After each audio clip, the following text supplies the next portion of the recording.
Good morning, everyone. Coffee. Oh, such a good day yesterday. Still going about that footage. Stupid body cam. I think it's because I got it wet. But it's supposed to be waterproof. And the footage the footage that was in the vlog, that was the last video that I recorded. I'm going to see if I can do anything with it. I might be able to. Hopefully. Stupid thing. But good news on the whole front, flying front with KLM, not KLM, it's partnered with KLM, but it's a different flight. It's, what's it called? But yeah, anyway, they're working with us. They're going to give us 2 free medical bags so we can take Jonathan's formula. I've forgotten what it's called now. Eastern Airlines or something. That's it. Eastern Airlines. Yeah. Because they're the only ones flying out of San Antonio. Yeah, Eastern Airlines. But at least we get 2 free extra bags. Weighing at 23 kilograms, that's about 51, between 50 and 51 pounds. So he can take quite a lot of formula with him now. Because that was a concern. Because his formula, if he doesn't, he'll dehydrate and starve because it's his food. He can't eat or drink anything because it goes into his lungs and he gets stomach pneumonia. So it's bad if he does. So he needs that formula. I've been ringing up everywhere this morning. Doctors. Rang the doctors. They say ring the pharmacy. Pharmacy doesn't open till 8:30. And it's only just turned 7. So it was all go this morning. I'm just waiting for that money to get deposited into my bank account so I can pay everyone. It says it's going to go in today. It just doesn't it doesn't specify a time. It just says incoming payment today, X amount of money. I thought it went in after midnight, but I guess not. Because usually your money goes in just after midnight or 1 o'clock in the morning. But so as soon as it's in, I'll pay out. But yeah, I don't know. I think she's got an infusion today, so expect another long vlog.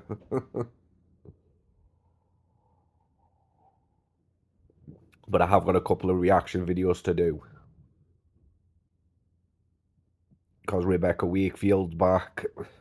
But I've also, some of you have asked me to upload the live that we did. It was on for an hour or just over an hour, so I'm gonna do that for you. It's just the only thing you can't do is see the comments or see who I'm talking to, but you can hear them.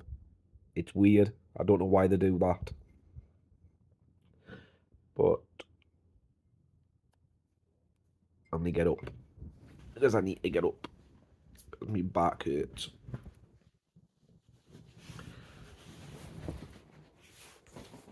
Oh, perfect.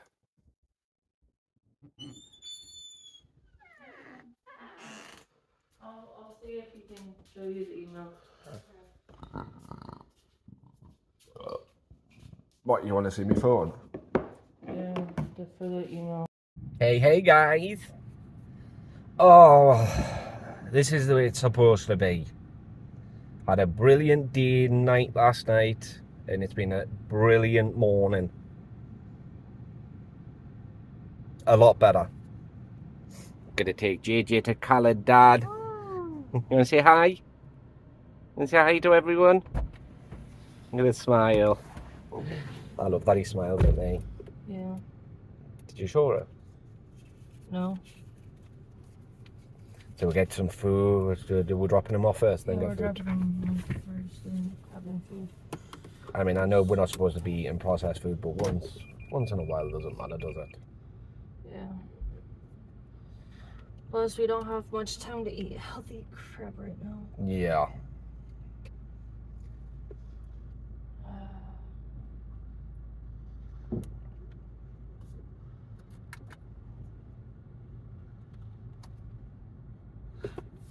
But yeah, my baby's going to get an infusion. Because this week will be my last week. Yeah. So she's got one today, and then she's got one Friday, was it? There's not another one set up yet. Oh, but you're getting one more after this. Yeah. And then that'll be it. Need to figure out how to get it when she gets to the UK.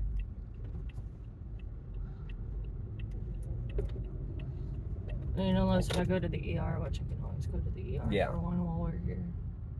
Oh yeah, that's true. That's if it's needed. Yeah, I'll just try to drink as much water as possible. Well, we could always get you them Gatorades. the IV ones, yeah, the fluid ones. Yeah, the IV hydration.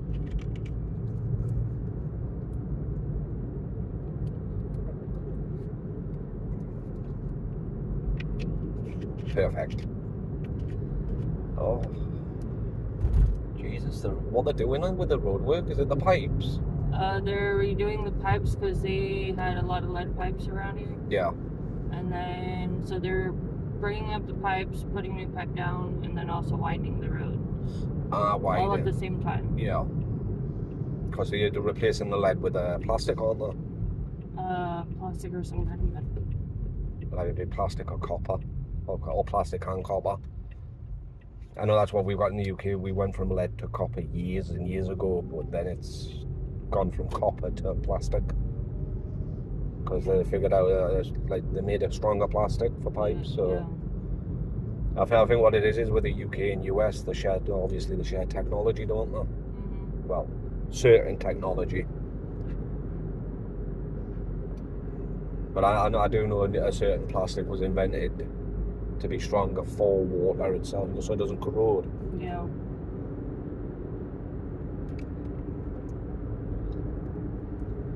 Off to Caladad.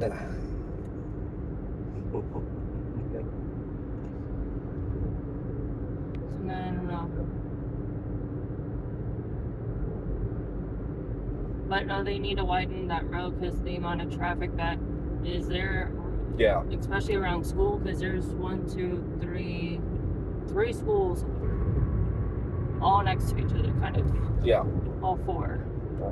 Four schools, all it. Is it like preschool? And most of the buses don't run to pick up the kids if you're within X amount of miles. Yeah. So the parents go pick up their kids because that's the safest way. Because you don't let your kids walk in this. Well, that and trafficking is a huge deal here. Yeah. Trafficking. It's big here. My baby wasn't it? I was trafficked. My baby was trafficked. Not as bad as one of the girls I knew, but yeah. It's the reason why I call her Wonder Woman. Because she's like Wonder Woman. Literally. Basically all the bad stuff that's happened to her.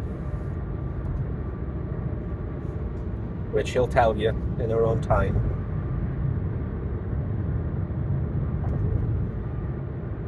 Maybe next time on a live, if y'all have questions, just ask and I'll answer it. That'll probably be easier for me instead of going down the laundry list of, well, it's bigger than a laundry list. Yeah. So we could always pick a day to go live, early enough that everyone's, because you guys are 6 hours ahead of us at the moment, so we could always do it when we get home. Just doing when we get home. Once we're not jet lagged anymore and once we've done everything. Go and see Grandpa. Yeah, go and see your grandpa and then go live. So you just can ask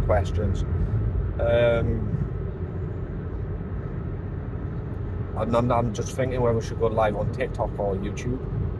Because it'll be the subscribers that want to ask. Yeah. So it'll be YouTube, no doubt. But yeah. Because then what it does is when you go live on YouTube, it automatically uploads it as a video. Yeah. So people can rewatch it. So anything about my health or my past, you can feel free to ask. Yeah. Like, I know I put in the community tabs any questions for Becca, just ask below and she would have answered it, but no one did, I don't think. I think, If I'm not comfortable to answer, I will let y'all know. Yeah. That is something I have not come through terms with in therapy. Because she can only talk about so much. I mean, she's told me a fair deal amount of it. You pretty much know most everything. Yeah, most of it. But obviously, everyone else is strangers if you get me drift. Even though I consider most of you as friends, it's still, you're strangers to her. But yeah, we'll go live on YouTube when we get home. Ask you questions and she'll answer. Seeing as you're going to be now part of the YouTube life. Yeah. I know, Bubba, we're going. Yeah. There's all these big lorries everywhere. Yeah, I would get too nervous driving next to them, you know. What, these? Yeah. Yeah. The juggernauts. I used to. When I first started driving, I was so scared of those. Now, if there's one there and then one on the other side of me too, yeah. Oh, you'll see me quickly cringe. I'm like, no. So it's like a sandwich. No. It's like, just be quiet. You know, the meat in the middle. It's yeah, like I have told people to be quiet just so I can focus. Yeah, that would scare me, that. So usually if you ever hear me tell them to be quiet, it's probably because there's an uncomfortable position on the road. Yeah. I mean, she hasn't told me to be quiet yet, but obviously if she does, I'm not going to take it to heart, obviously. It's just because something on the road is freaking me out. Yeah. Or she's getting overwhelmed and she needs silence. Just for a minute. Because even I get that, the sensory thing. Sensory overload. Sensory overload. Overstimulation. So when you and your ma were shouting at each other, you know, the other day. Yeah. That was happening to me. I put me, covered me ears. Yeah. But I just thought it was just me being me. I didn't know it had anything to do with autism. Autism and ADHD have that you can still get overstimulated with ADHD. But mine, I remember before I started talking to Becca, I had obviously, you know, I've got a lot of health issues. I would never go to the doctors because it was always drilled into me as a young age, you know, men don't cry, men suck it up, you know, they don't complain. And when I started talking to Becca, she was like making more sense, you know, go to the doctors. And when I did, I was put on all that medication. I was like, oh, now it makes sense. I should have gone sooner. Well, there were some things that you were talking about that made me wonder if it could have been a little bit more severe. Yeah. And I was like, and since cancer ran in your family, I'd rather you have been safe than sorry. Yeah, it makes sense. Yeah, it runs in my family. It only seems to affect the females though, because it was my grandmother, my great grandmother, my grandmother, and my mother. Well, still, just yeah. But when my mother passed away from it, we were all tested, because we were all tested for diabetes as well, which I think we need to be retested. Yeah. Well, I know my brother does because he's obese. He's a chef, so he has to like eat everything he cooks. So he's thinking he's diabetic. Or he could be pre-diabetic, but yeah, if he's pre-diabetic, he can do preventative, like maintenance or diet. Amy, she's just gone from type 2 to type 1. Yeah. Diabetic. Because she used to be diabetic when she got pregnant. Yeah. Which I didn't realise was a thing. Yeah, that mom had that with Bubba. Yeah, but after now she went, she was type, I think type 2's not as bad as type 1, is it? Type 2, no, because your body still somewhat creates insulin, but so not she went enough. from type 2 to type 1 because now she's got to get the insulin. Yeah. So Which means her body completely stopped. Well, not completely, but it to the stopped point a where lot she of needs the insulin production in your body.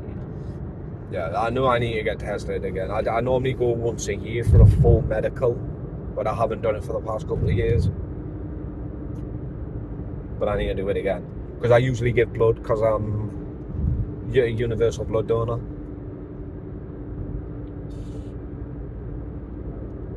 Just need to get you a physical. I usually go for a full physical, but yeah, I need to do it again. I want to annually, at least once a year. I want to redo my IQ. I don't care how much it costs. Mine dropped. I was sad. How many did yours drop? I was at 130, and then it was like 113 or 118. Oh wow, so yours dropped. So it dropped a lot, but then again, I'm on medication that makes my memory not so great, and then I'm menopausal, which messes with your memory and cognitive function. Yeah. I mean, I just wanted the idiots I watch on TikTok, and I'm positive because sometimes I get things wrong. And it's like I shouldn't have got that wrong. It's like I was adding up from 12 to 7. Yeah. So I was like 1, 2, 3, 4. Counting with my fingers, 7. I was like, God, of course it's 7. And then I was talking about the river shoes being on my hands, and I was like, oh wait, there, no, shoes don't go on your hand. So I'm thinking that my IQ's at least dropped a bit because of them. I wonder if I could sue TikTok for that. Sue Kevin and Alpha and the rest of them. Well, you do watch a lot of junk on TikTok. I do. And then we do watch a lot of junk on TV. The same kind of junk over and over and over again. But, I mean, all you really have to do is just start reading a lot more. Yeah. Or going out and learning about different stuff. Yeah. Because I know I can cling on to information better than anyone else. Yeah. But I've been still needing to watch season 5 of Star Trek Discovery. Well, we gotta watch that. Well, I have to watch it from the beginning. Well, I don't mind watching it from the beginning, but we just, watch it. Watch it. Well, we'll probably do that once we get back. Well, maybe we can do it when we get back. Yeah, when we get back today, just start watching. Because I know Rick and Morty the new one comes out. They've already released a trailer for this year. Wait, have I caught up with Rick and Morty, or was there another Rick and Morty when you were over in the UK? No, you've watched it all. Okay. And I know Solar Opposites, that's coming out next year, I think. Doggies. That was the one I wanted to see. Oh, they've got collars on. Lost doggies. They look like foxes. Yeah. The chickens. Chickens. You never realise these things. You know, like chickens and things. Mm-hmm. Oh, if them dogs see them chickens, they're gonna rip them apart. Yeah. But yeah, they look like foxes. I should have showed you. Sometimes I forget I'm holding the camera. Oh, how did the videos come out from yesterday? Bad. One video saved, and it was the very last ride. You know when you got off. Yeah. That bit, just after you got off. Okay. It kept adding a new file, but it was the same file over and over and over again. Then it came up error. So I tried fixing it, and then it just went blank. I was like, damn it. Well, it's memories for us. Yeah. Something we can talk about at least. It was fun because I was hoping to catch some footage because the slide we was on, it was going down and bendy and everything, and my reaction was hilarious. I was like, oh crap on a cracker. But I mean, I'll see if I can do anything with a cord when we get back, but I doubt it. Well, if not, next time we come down and if we go to Slitterbun again, we'll just get a GoPro. Definitely GoPro. Because you can get a waterproof case for a GoPro. Yeah. We'll just get a GoPro. But we know this, if we went to the accident. And then I know to take off my jewelry next time. She lost her ring. I lost the ring. One night I give her. Which all I gotta tell Mom is I probably left it at the house when we packed up. Yeah. We accidentally went to the junior one, didn't we? Yeah, we went to the junior side instead of the adult side. Instead of the adult, so we know which way to go next time. But you know, you live and learn. Hey, come on, JJ.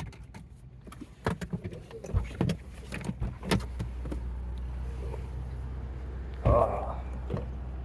Come on, bud. Oh, you're ready to go, aren't you? He's like, let's go. I want to go school. You wanna go school? You wanna go, Caledon? See all your friends? There you go. Oh, you see her, huh? You happy to see her today, huh? Have fun.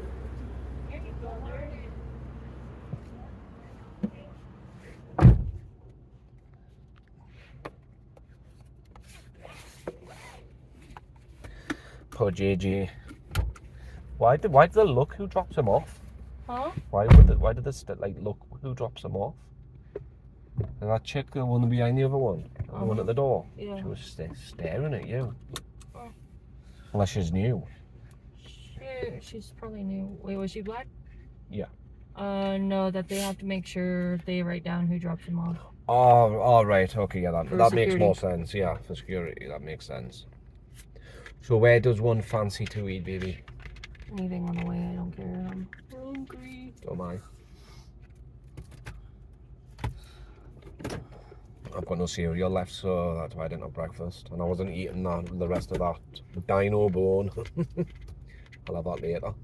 Yeah. You can. Oh, it was so good. That barbecue was. It was amazing. That sandwich you got looked nice. It looked greasy but nice. I'm thinking if we have time, we should go back. Oh, definitely, because it's not that far from me, is it? Take him on. Take mom. But I'm gonna get that sandwich you got because the brisket looked lovely. When they were cutting it. I didn't even need barbecue sauce for it. I didn't. I was gonna put some on, but I thought, you know what? It was that juicy. I didn't need it. And it was flavorful. It wasn't just bland meat. No, it was lovely. It was perfect. But yeah, I want one of them sandwiches you got. They looked massive. And I'm glad Zach knew about that barbecue place, because if not, we would have been stuck eating at HEB. HEB. I mean, yeah, the food at HEB is usually nice, but good. I mean, it looked good. not as good as a proper meat house, smokehouse, meat house, barbecue house. The potato salad, beautiful. It was beautiful. Beautiful, best one I've ever had. I don't normally get. They don't usually put like red onion and that in it. Yeah. And the coleslaw was nice. That with the cream corn, because sometimes people make it too sweet. And that. But it was just.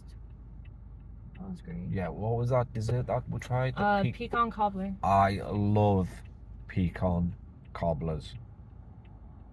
It's like pecan pie, just Yeah. different. I mean, I like the peach one that we got from Bill Miller's. Bill Miller's, but the that pecan one was lovely. best. It was lovely. I think I favored that one over the peach. Yeah, peach. definitely. Now I do want to try that strawberry cobbler that was on that menu at the barbecue place where in HEB, because I like strawberries and I like cobbler. So yeah. I'm kind of like Zach. I like cobbler more than I like pie or cake. Yeah. I like cobbler. Yeah, it's nice. It's just like a pie, but it's just crumbly. Yeah. I think I made a new friend. Zach. We have a very lot in common. Yeah. Well, they like you. I kind of gathered because your sister gave me a hug. She went, you a hugger? I said, of course I am. She gave me a big, massive hug, a proper hug as well. Not like a friend hug, you know, where they do it at the side. Yeah. It was just like a proper hug. Well, you're family now, so. Yeah.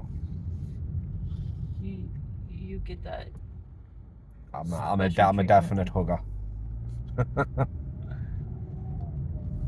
If you can't tell, most of the family's huggers besides Chris. But yeah, I think Your sister definitely likes me. Yeah. She says she approves of what little she knows about you as of right now, yeah. Yeah. I mean, you know, that's just wasn't. If she would have been down a lot more, she would have gotten to know me a lot more, a lot quicker.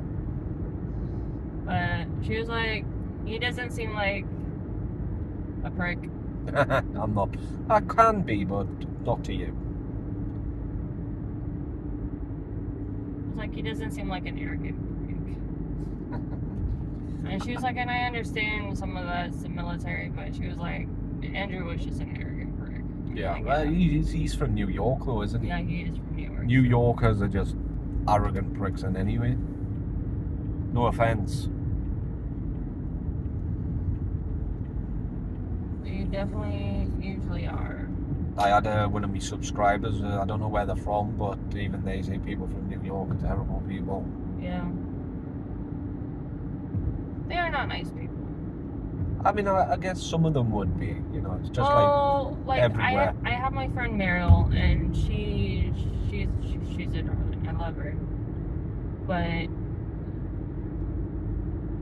she's one in what 20 I have met that I actually like. Yeah. I mean, you're going to see that in when we get back to the UK as well, especially in Newcastle. They're not arrogant. It's just, you'll see what I mean. I felt so bad that sis was just like forking over all that money, and I'm like, I know. Wow. Especially when the food came at like $140 odd. I was like, was it 148 or something? I was like, what?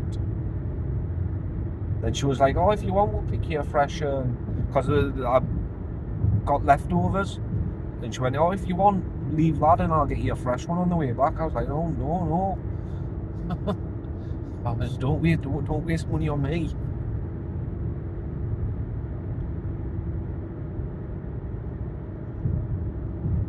Then they paid for the whole day. They did. Like everything. That was our wedding and goodbye. Oh, that's so it was a wedding gift. It was a wedding gift and a farewell. That makes sense. If I would have known that, I would have picked a lot more expensive stuff. I'm joking. And then she bought us socks. Yeah, we got socks. Husband and wife socks. Husband and wife socks. We didn't know who bought them. She thought I bought them. I was like, no, it wasn't me. I was like, thanks for the socks, babe? Yeah, she shouted because she got a parcel and she was like, thanks for the socks, babe. I was, what socks? I didn't buy you socks. And it turned out it was her sister. It has like hubby and wifey, and then it's got ever since we're established 2024, so it's got our year. Oh, so it's got our year on it. How thoughtful.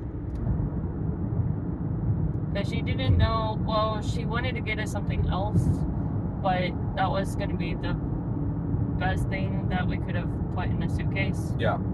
That wasn't going to take up too much space.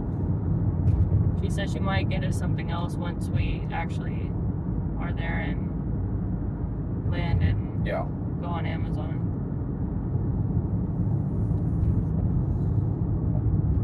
Bless her. But yeah, she's a lovely woman. And Zach's great. Like I said, me and Zach, we had a very lot in common.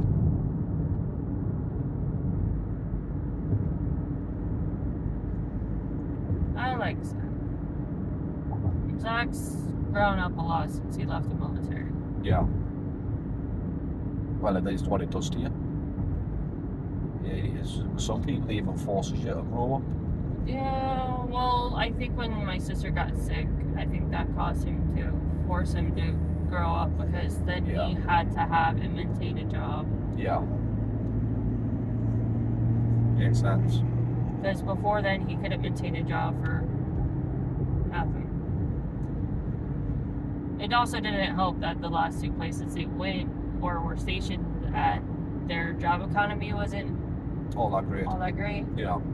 But when he got here, he was bouncing from job to job to job, and I was like, dude, you can't be doing this. It's like, I understand working in some places suck and you don't know what you like or what you don't like because you haven't been in the civilian world. But Yeah. some people just suck up the job they don't like because, well, money. Well, like I say, if we needed money desperately, I'd get a job at McDonald's if I had to. You know, if we were living out here. Yeah. But that's the reason why I picked computer engineering, because it's a field. Yeah, it's a field that's people need computer engineers. Bill Miller's or Whataburger? Or Sonic? Well, I can get a caramel shake at any one of them, so I'm not bothered. Anyone you want. I don't think you can get a caramel shake at Bill Miller's. Can you not? So Whataburger. Okay. Are you sure you want Whataburger, not Sonic? Well, mine Sonic's not massive. Sonic Burger's like huge. I mean, Sonic, you'll just get a caramel shake, not a caramel latte shake. Well, caramel shake would be fine. Yeah. Caramel. I love caramel. If you don't know it, if you didn't know. Like, I'm going to be gutted if I can't get any when I get back to the UK. I know I could get the hot chocolate one that I got at the airport, but I prefer it cold. But that hot chocolate one, oh, it was lovely. Once it managed to get through the whipped cream, beautiful. Oh, you gotta measure, weigh my bag. Yes, we've got to do that. See if I need to take anything out. Not only if it does. Well, I need to take some stuff out because I still have all those clothes that are behind the suitcases. Yeah. That I need to go through and figure out which ones we want to take. You know, if you roll your clothes up, you get one. You want to help? I'll help you. Because I need to redo mine, because I've got some of your clothes in mine. Okay. But I need to roll them. Because I had to take my hoodie out and the jog. I need to take the joggers out because no doubt when we get to the UK it'll be cold. Yeah.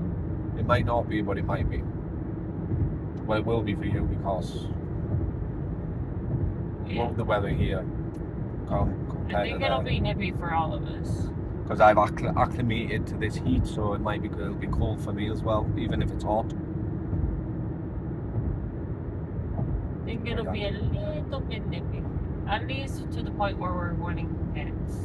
Maybe not so much pants. In fact, what I'll do is, before we do it, a couple of days before we do actually leave, I'll get my dad to tell me what the weather report says. Okay. So, because the weather report is usually spot on, more or less. Yeah. It's not like here where you don't like the weather, just stay for 5 minutes and it'll change. Yeah. Or you go to a different part and it starts raining and then it'll be sunshine. Mm-hmm. So just go 5 miles down the road, you'll be fine. It's like over there it could be raining and drizzling, but here it's not, because we're under no clouds. But yes, I've also seen your comments where you have said that you've noticed that I wasn't very happy. Yeah, you're right. It's just with everything that's been going on, me and Bex, you know, we were just drained. But yesterday was a good day. Your ma piped up a little bit, didn't she? Yeah. But I soon shot that down. Spent it again this morning. I told her is that I'll do Gigi. I'll give him a shower and get him ready. Yeah. Because I told her you can't help your health declining the way it is. Yeah. It's not your fault. Yeah. Oh, she was trying to be ha funny last night. Oh, when she told you what she says that I bailed you out? Yeah. Oh, well, she needs to work on her sense of humour, because if she does that in the UK, or especially in Newcastle. She was trying to take a dig, but also not take a dig. Oh. Because taking a dig, well, it's dry sense of humor. It's kind of like my grandmother's sense of humor. No, well, it's southern, so it would be. In the north, we've got like a passive-aggressive sense of humour. All the ones I don't know. But it's kind of like a dog one. Yeah. You'll like it. You'll get on with it because you've got a dog sense of humour. Yeah.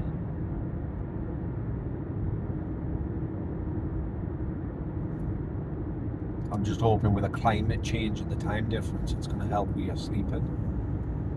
Probably not, but still. But I'll make sure there's I think when I'm less stressed, you'll sleep. I'll sleep. Yeah, because you won't have anything to stress you out. If not, I'll just tell the doctor, hey, I'm not sleeping well. Anything you can give me that's not amitriptyline. They'll put you on sleeping tablets, but they're temporary. That's fine, I don't care. It's what they do is it gets you in a set routine. Yeah. And then you got to stick to that routine no matter what. Yeah. But if you disrupt it, then they won't be able to get you anymore. Yeah.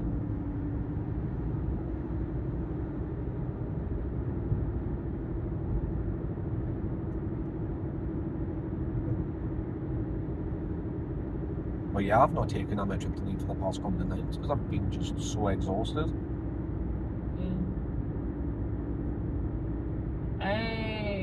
I took 75 milligrams of it yesterday just so I could sleep. Yeah. I think it's, as I usually wake up feeling groggy and I'd have to take it. I think it's the gabapentin that helps with us not feeling groggy. Yeah. I think what I'm going to do is I'm going to speak to my doctors about it because he knows it makes me groggy the next day. Well, that and it helps with nerve pain. Yeah. Because I'm also going to talk to them about what else they're going to put me on apart from codeine. With them weaning everyone off it. You're going to try and get on one of the patches? Either the patches or I'm going to... Because I know they do Oxy and that in the UK. I didn't know they did. Okay. So I'm going to say, just give me something like that. Oxycodone. Because I know that's codeine mixed with something else, isn't it? Yeah. Like cocodamol. Yeah. It's kind of like but it's a stronger painkiller. If you ever want to know what it's mixed with, just look it up. Because I'll say I came out to pick you up, and pain doctors gave me something different and it worked. Yeah, the patch and oxycodone. Yeah. Oxycodone as a PRN or as needed. Yeah. And I'll say it worked. It's good for long-term pain. Pain management. The oxycodone's on long-term pain because your body. Well, it just adapts to it, doesn't it? Yeah.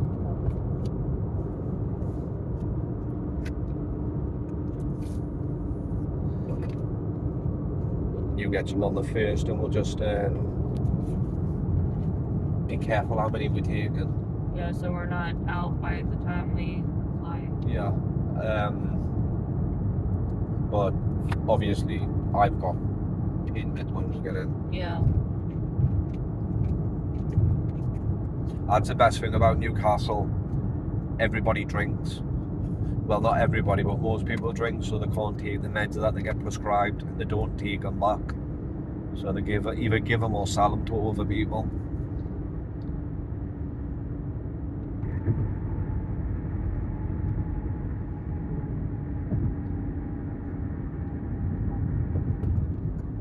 Because there's them slow releasing morphine tablets as well. They're really good, them. Yeah. 30 milligrams.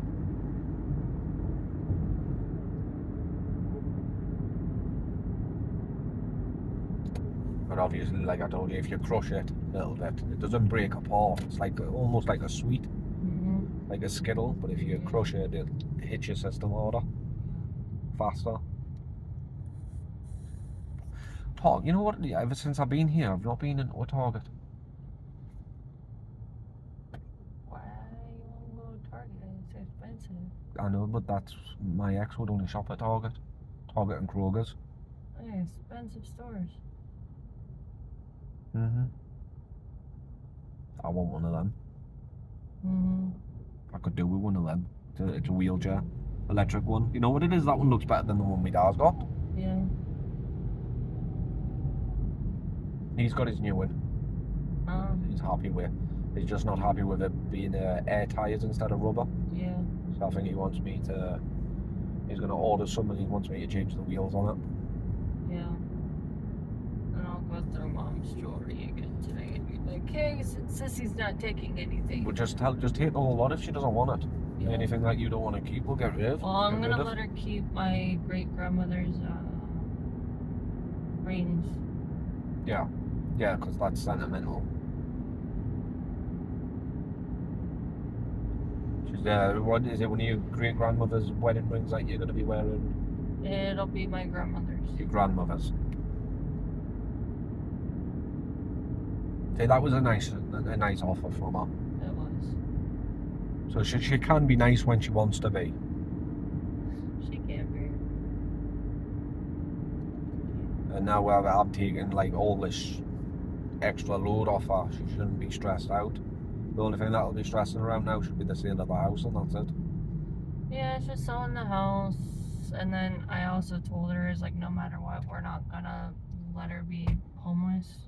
Oh no, I wouldn't do that. So, and that was her biggest fear and stress, was the fact that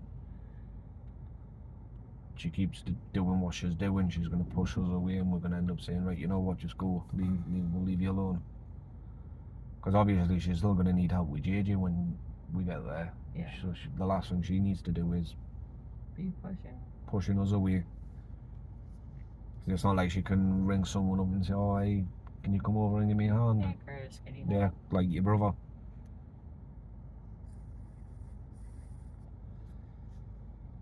So really, she should be staying in our good books, really, if you think about it. She's been trying to. That's why she's been not really apologizing, but trying to act like she's okay. She's okay. Even though on the inside she's internally overwhelmed, freaking out. She's very overwhelmed. I mean, you've threatened her a few times, haven't you? Saying, you know what, we're going to end up just, when you get there, we're just going to end up leaving you. Yeah. Because I was just going to do the basic minimum. Get her a property, get her a doctor's, and everything else set up for a pension and everything, and that was it. And I looked at her and I'm like, if you want him and I to take you around, show you around, to actually help you and be like, there, help you out and be there like an actual family does, you need to behave yourself a little bit more. Hype up. When did you tell her that? The day I said, it's like, fine, it's like, you'll just be on your own. Oh. And then the next morning I was like, look, and I'm like, we want to do things with you. Well, we're not going to take her to a whole new country and then be like, right, see you later. You know, the whole idea was that it would be a family, essentially. And I'm like, but if you want to meet any part of his family and them not look at you like you've got 2 or 3 heads, then they'll not say it to me or pull me at one side or you at one side and complain about her. They'll do it in front of her. They will turn around to her and say, you just bat crap crazy. You got dementia or something. You're going senile. They'll say things that she won't like. Yeah. Especially my brother and my dad. Because my dad knows everything. I've told him. Well, she wants to meet your dad. So I was like, you've got to, behave yourself. I mean, it takes a lot to pay me off, but if you upset my wife, then that's going to pay me off. That's going to be the major thing that's going to pay me off. Because nobody does that to my wife. Only you. No, not even me. Not intentionally. Only you can annoy me. Oh, so I'm the only one that's allowed to. See, but my dad, he's the same age as your mother, so it's like, she should be calming herself down because she's a pensioner. She's what we call an OEP. You know. I better redo a couple of my nails. Oh no. I need to get a bath tonight. I'm getting married tomorrow, so I need a shave. I mean, I know it's not bad, but I still want a fresh shave and bath and everything. You don't have an iron, do you? Just for my shirt. But it should be fine. Pop it in the dryer. Damp it a bit. Pop it in the dryer. But man, I don't think it's all that creepy. I'll look on it when we get in. If it is, then I'll do that. Excuse me. But yeah.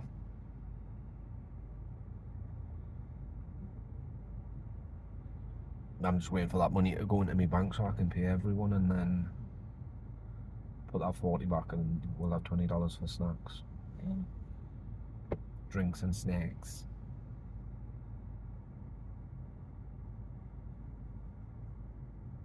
It's good as well because we both get paid this week.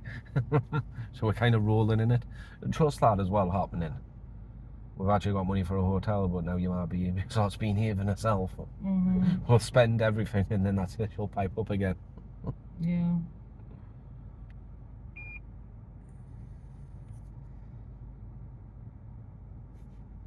It must be horrible being homeless in this weather. But you get people that pretend to be homeless, so you don't give them money. If anything, You can buy them food, but buy them food, and you do that in the UK as well. Like I remember, I used to smoke, and there was a homeless guy that I knew him. He went, "Oh, Link, mate, you got a cigarette I could pinch?" So I gave him a 4-packet. Just give me the same as you. Whataburger, my name is Mallory. Can I get a name for order? Rebecca. Okay, what can I get started for you? Can I get 2 number 1s without mustard, add ketchup and mayo? Okay, 2 number 1s without mustard, add ketchup and add mayo? Yes, please. Okay. And do you want cheese on that? Yes, please. Cheese. Okay. And you want just the burgers or the meals? The meal, please. Okay, so what do you want to try? Fries. On one of them, can I get a medium caramel latte shake?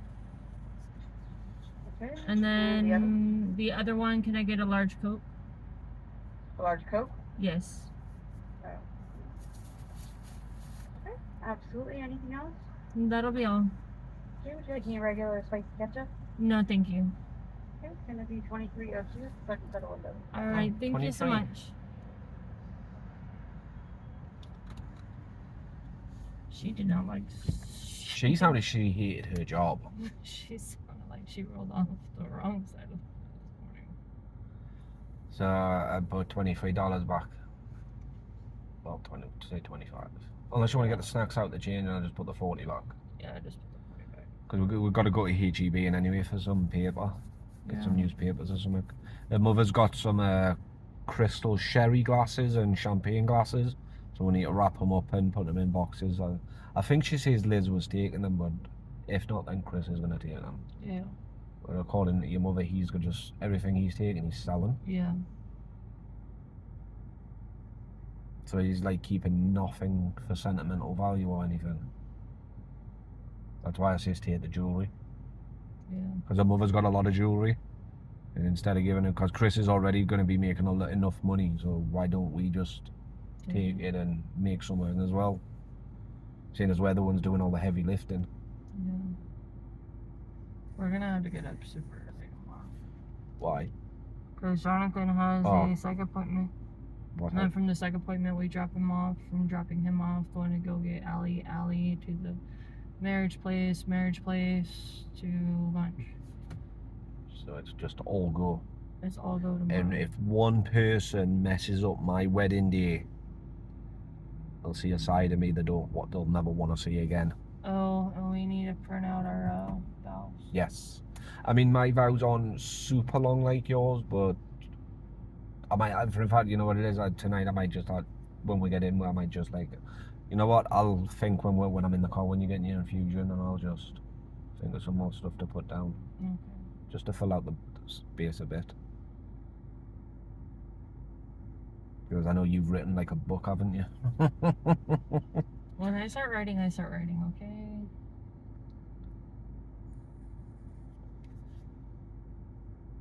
It's my stress relief. Why don't you write a book? Like an actual book? I have tried written 2, but they wouldn't be published. No, but you can self-publish, you know. Oh. You might actually be able to find a publicist in Newcastle. Yeah. You know, especially if you talk about everything that's happened to you. You can do one about what's happened to you, and you can do one about your health conditions and how bad Texas is. Yeah. Especially when it comes to women's health. For some reason, in Texas, they hate women. Also, the Another spot United code. States hates. Yeah, the US just hates women. Especially when it comes to women's health. Especially if you're on the right instead of the left. If I went into the doctors as a man and I said, "Oh, I stubbed my toe," I'd get pain meds for days. But if you've got something seriously wrong with you and you're a woman, they don't like giving them out. Yeah, for punch tests, you just get ibuprofen. But if a guy wants a vasectomy, he gets Valium and a whole bunch of extra stuff. And I'm like, what the hell? Mm. It's like, how does this make sense? It really doesn't. It's like they're taking chunks of flesh from sensitive areas, and I was like, oh, it'll be fine. You're just gonna feel a little bit of pressure. But then that little bit of pressure turns into like a whole lot of pain. Or shoving an IUD somewhere, and I'm like, no. That's not pressure, that's no. Luckily, I have a high pain tolerance, but Yeah. no. I mean, Well, I think when she gets to Newcastle, she's going to be overwhelmed. You're going to be overwhelmed, especially with the amount of support that you're going to get. and your family is gonna not intentionally make you probably overwhelmed, but I'm sure. No, but the amount of support you'll get from them as well it might overwhelm you. But my dad knows that you're autistic, so I think he's told everyone else, you know, don't overload us and whatever. Yeah. Wayne's been told as well by Yeah. me and my dad.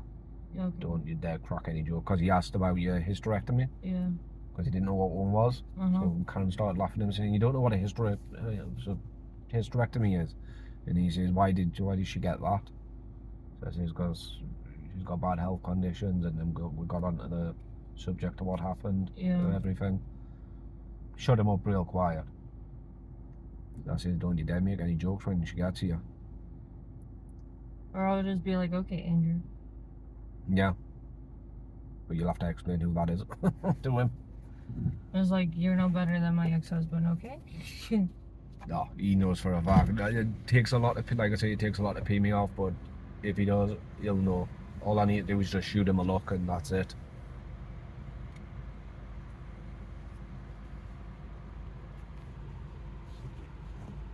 Caramel latte. A happy dance.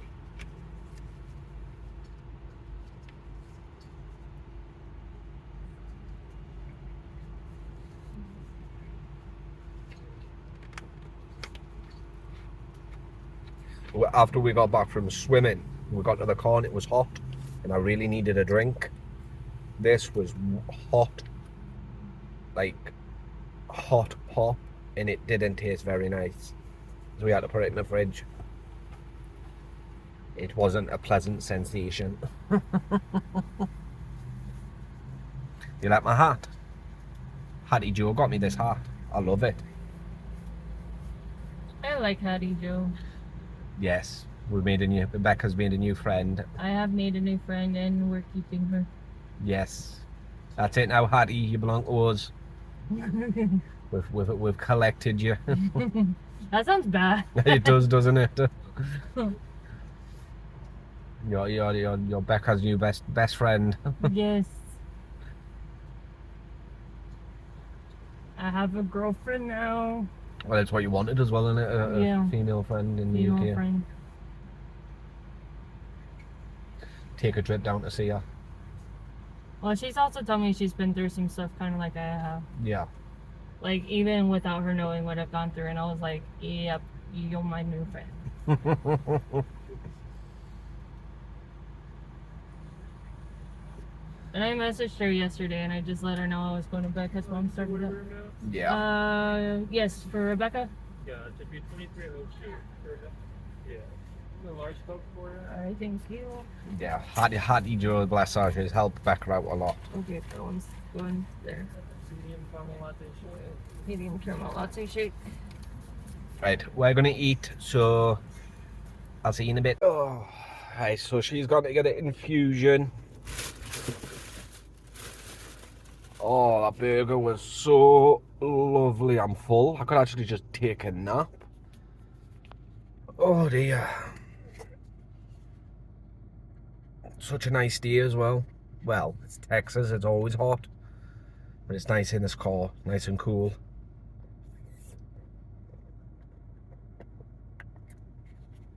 We're in a mother's car. The mother-in-law's. Because what it is with her car, it's the alternator. So she's paid $800 for 5 new tyres. 4 on the car, the spitting one is the spare. She spent 160 on the battery. So she says, screw that, that's it, we're not spending any more money on that car.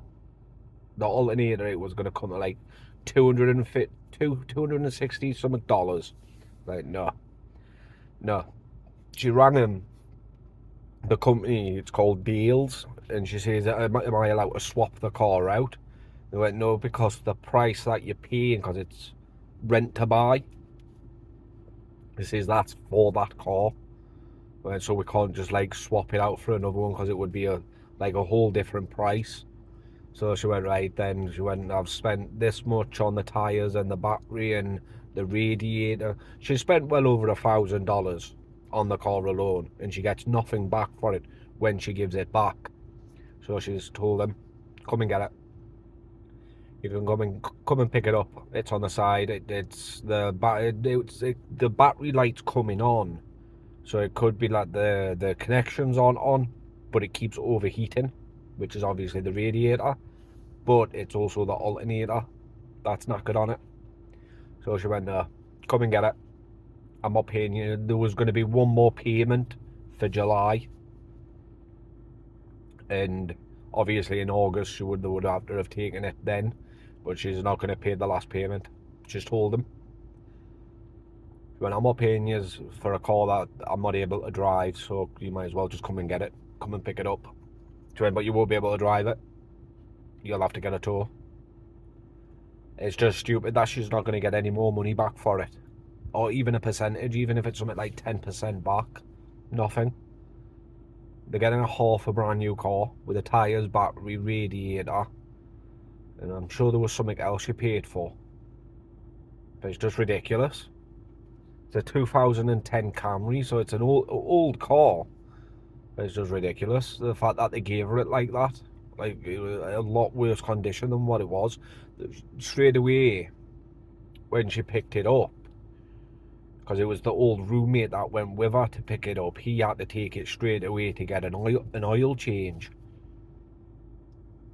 and put water in it, because there wasn't any water in it, for the window wipers and everything. So straight off the bat, she was spending money on it. Excuse me, money on it straight away. Ridiculous. But it is what it is. At least she'll have more money now, so because she's not paying for the car. So yeah, whole reason why I'm telling you is because we're in her mother's car, the mother-in-law's car. The mother-in-law says just take her car to any of her appointments or anything, just as long as if it doesn't interfere with dropping and picking JJ up or her appointments. But she doesn't have many, her ma doesn't have many appointments, so we're all like trying to work together. It's like yesterday I thought she had a slight dig at Rebecca. That's the reason why I kept telling her I'll give JJ a shower, because I heard her say it, but I didn't hear exactly what she says. Rebecca told me she because when we got in, Becca went straight to bed because she overdid it. Being stood in line for all that time and walking about, and that it tends to do is she can't walk about for too long. So she went to bed to sleep, and that's when her ma took a sly dig saying, oh, so I guess Becca's not doing JJ tonight, which was his night for a shower. So I says, well, with her health conditions, she can't. I says, but, to ease the stress off, because her mother can't do it either. Because she's got a bad back, and she's got like a permanent, like a pain pump, but it's not temporary. Because Becca was going to get one, but it would have been a temporary one. But this one's a permanent one in her back. So they've fused a spine. I think it was the L1 and L2 vertebrae are fused together.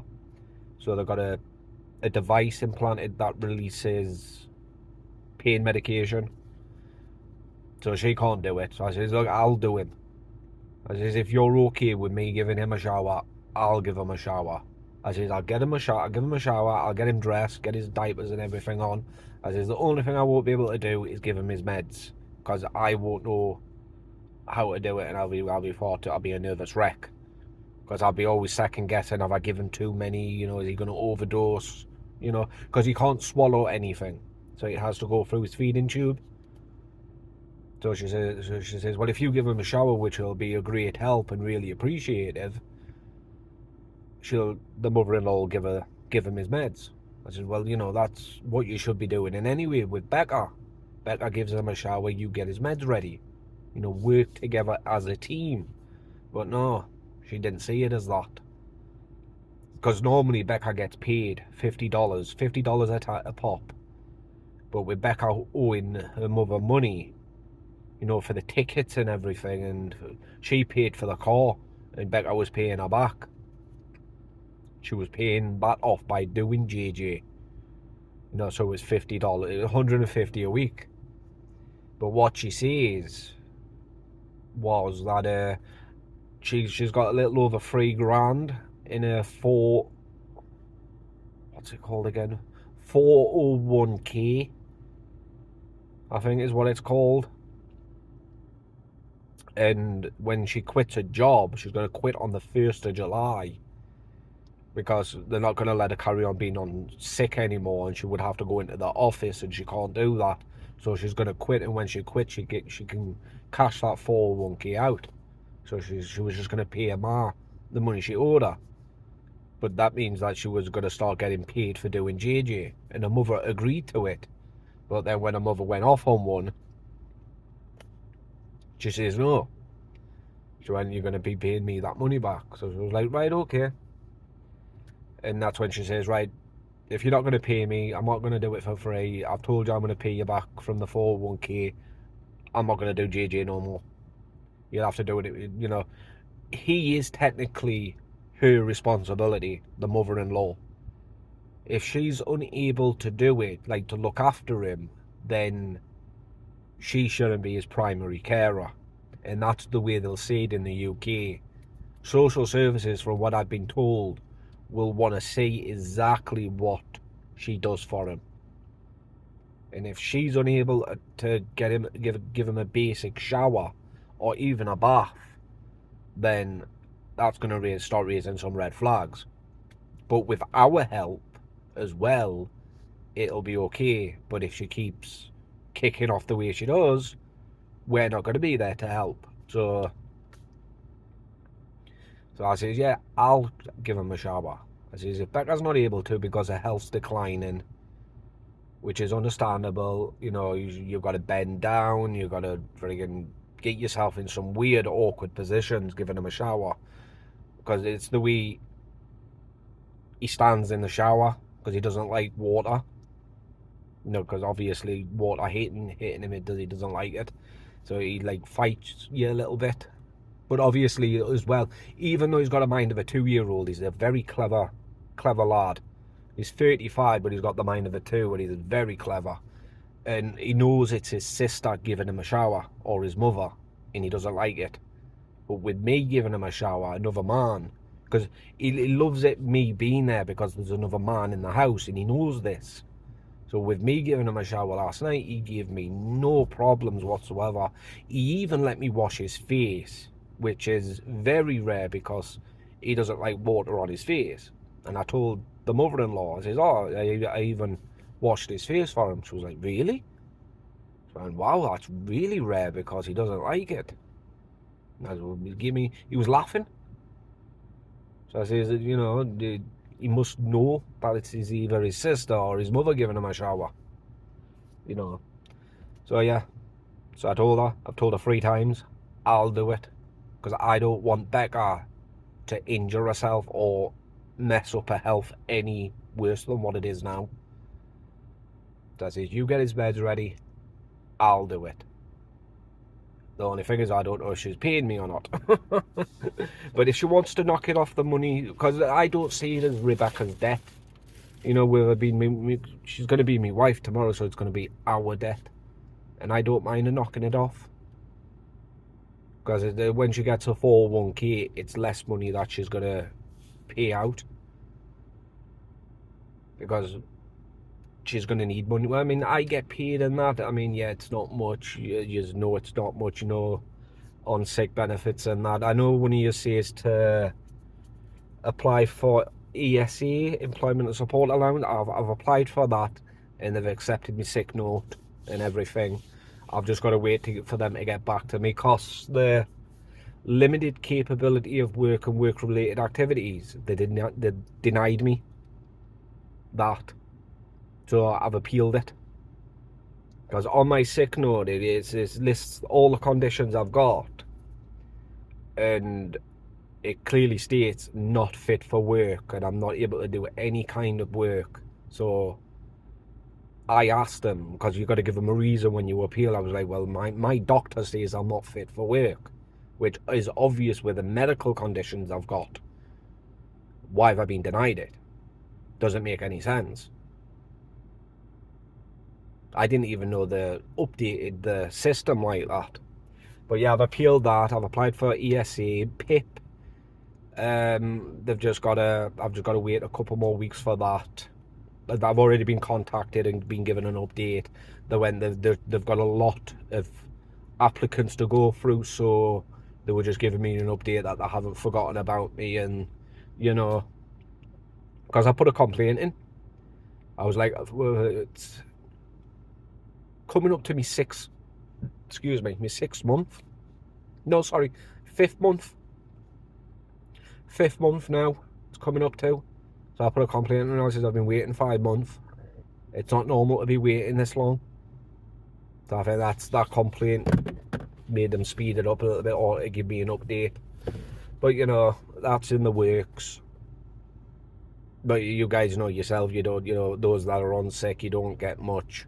But that money that she's going to get from a 401k, that'll be hers. That I won't touch any of that.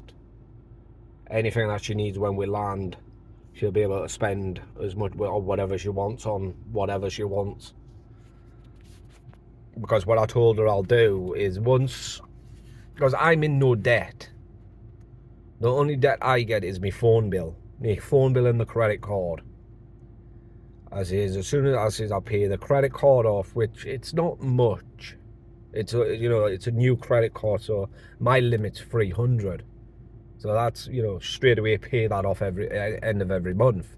So once that's paid off, the phone bill's paid off, whatever's left, I'll split it with her. But I got her as an additional card holder on the credit card, so she can have half of that as well. You know, just so she's got some kind of money when, you know, from now till the future, all the way into the future. But like I've said, if we have to, like if I had to, and I had no choice, sorry, dog hair in this car is horrible. But I've told her I will go back to work if I have to. But I shouldn't need to. I live with my dad, you know. He doesn't want much when it comes to rent money. I give him money just to help him out. He doesn't really ask for it. I just give him it. Well, you know, do 50 with us. I usually do £50 worth of shopping for me, but with the two of us, say £80. No, say 100 because she drinks a lot of pop. So say, and it's expensive, but Iceland usually does a good couple of deals and that. But say 100 quid, we'll have a good couple of hundred left over each. Because I get my comic books, and that's really it. But like I say, I want to start doing loot crates. Because I've contacted them again. I've got a refund in that. And I think the box came. Because we did see a black shoebox came. And there usually is a black shoebox, but it usually has loot crate on the top of it. But I think it's come. And if it has, then I'll know they were just having shipping issues. But if it does, then I'll do that again. I would love to start doing loot crate box openings. I used to love loot crate. You get a t-shirt, a comic book, and you get these little knickknacks and stuff. It's so cool. I'm such a geek. I know I'm a geek, I accept it. But you know, I just want to do something. Because there was one I saw on Amazon. It was a jewellery box that you could get. You got like you got 6 pieces altogether of like 24 karat gold. It was 3 necklaces, 2 rings, and a pair of earrings. And what I was going to do, it's a bit expensive, but I was going to do a giveaway with it. You know, I was going to do the box opening and then give all the pieces away. You know. But I've looked and they've stopped selling them. Unfortunately, you got the subscription through Amazon, but they've stopped. Either that or it turned out to be a scam and they've shut them down. But it's not there anymore, unfortunately. I would do the mystery boxes that you can get on eBay, but from some of them I've looked up, and you know, because a lot of people do it on YouTube, you know, box openings, and they're really rubbish. Like, they're really not worth the money. Unless you get the really, really expensive ones, you know, the ones that cost like $1,000 to $2,000 or $5,000. You know, you usually do get quite a lot of stuff. But I don't have that kind of money. But yeah, I'll think of something. But Herma has been told, you know, can't keep kicking off. Because like Becca says, the last thing she's going to want to do is push us enough to where we go, right, that's it, we're going to go no contact. Soon as we got her a house and registered with her doctors and everything, got a pension sorted out, got a carer sorted out for JJ, because it's JJ that's going to suffer if we do go no to low contact.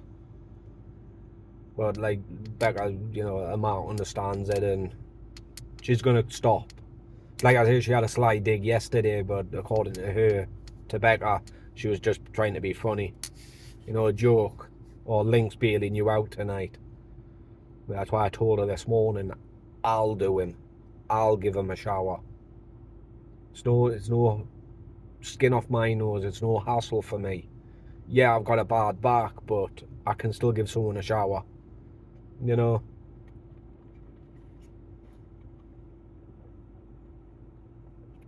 A bath would have been easier, but like I said, he doesn't like water because he's not used to it. Even though he should be used to getting a shower, he still doesn't like it. I don't know if it's the way the water feels on his skin he doesn't like or what, but he seemed fine with me because he was laughing and giggling. But I was talking to him at the same time, and I know he understands. Because it's like when I got his diaper and everything on, his pull-up, you know, I went, get your right foot first, and he lifted his right foot. So, you know, to understand that means he does understand quite a bit. So when I got his socks on, I went left foot first, and he lifted his left foot. So he knows his left from his right, so he's quite clever. But yeah, not long ago, just got a little bit longer to go and that's it. Be soon over. But obviously closer to the time of us actually taking off and landing, that's when it's going to be stressful. Because, like I said, the main concern was getting his formula. Because, you know, you can't have, like I say, you can't have solids, you can't drink because it goes into his lungs. And he gets ammonia, sorry, but it's a certain type of ammonia. So you can't be eating or drinking anything. So we were worried that the liquid amount, because his formula's heavy, I think we weighed it into like over £1,000, which is like £50 is £50 is 23 kilograms. So you can imagine how heavy £1,000 actually is, and that was only enough to last him a month. So what we were trying to work with KLM, but KLM was saying you've got to contact TSA, but TSA was saying you've got to contact KLM, you know, your air provider. I was like, well, KLM isn't the air, they're the ones we've paid, but they're partnered with the ones we're flying with, which is Eastern Airlines. So I was like, who do we contact anyway? I managed to get a hold of someone, and they've said, well, what's the passenger's name? So I told them Jonathan Dillon. And he says, right, well, what we can do is, because it's medical, we can give you 2 free checked bags, but it has to, each bag has to be at 23 kilograms, which is £50. But what it is each person, not me, but Becca and mother, Jonathan, they've got two suitcases each. So that's 6. And she purchased another bag. So 7 in total, checked bags in total, for his formula. But we could fill it to the brim. It's just the weight we've got to think about. 23 kilograms. Anything over, then she's got to pay a fee. And the fee is dependent on how much she's over. So with them giving us 2 free medical checked bags, we can even it out and pack quite a lot more. So that was like a lot of weight lifted off her shoulders. Because if we weren't able to take any, and if we weren't able to get any when we land, she wouldn't have gone. She wouldn't have been able to. Because it's not just his feeding, it's gets him his daily liquids that he needs and everything, you know, nutritions. But I rang the doctors my doctors this morning, and they say you should be able to get it, because for some reason the travel insurance that she was going to get doesn't cover the condition Jonathan's got, because he's the only one in the world with said condition. I don't know what it's called, but he's the only one that's got it. But the feeding stuff, with a feeding tube, a lot of people have got that, but they still don't cover it because of the rest of his conditions. So we were thinking, oh, well, maybe we can buy it. And we looked online, and for the bottle that he gets, it's like $240 for a case of 24. And he usually has 7 a day, between 5 and 7 bottles a day, all in the morning time, and it lasts him throughout the entire day and night. So that's why I rang my doctors to see if, you know, if we could get it and how much it'll cost. But they say it shouldn't cost much, because she's a British citizen. So we were looking up that because of she's his carer and everything, he can't do anything on his own. Something she will get for him that's free on the NHS. We just don't know what. And that's what I was trying to find out. But I've just got to ring the pharmacy, because it's the pharmacy that deals with that kind of thing.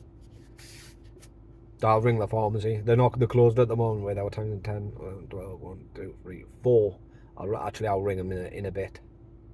They don't shut till 6 UK time. But yeah, I'll ring them just to say. I just want you to know, as a backup, you know. Excuse me. As a backup, or just in case she runs out, she's going to be able to easily get it. But yeah, that's the reason why she's been stressed out.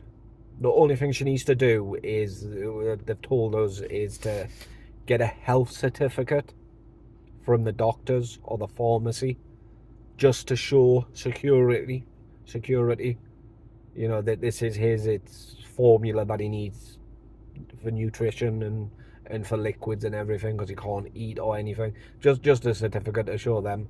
They say there should be no problem, but you do get some TSA officers that are dickheads, basically, you know, and they might kick up a stink. But her mother-in-law, my mother-in-law, has contacted TSA already and says, look, we're going to have all this liquid medication and stuff on us.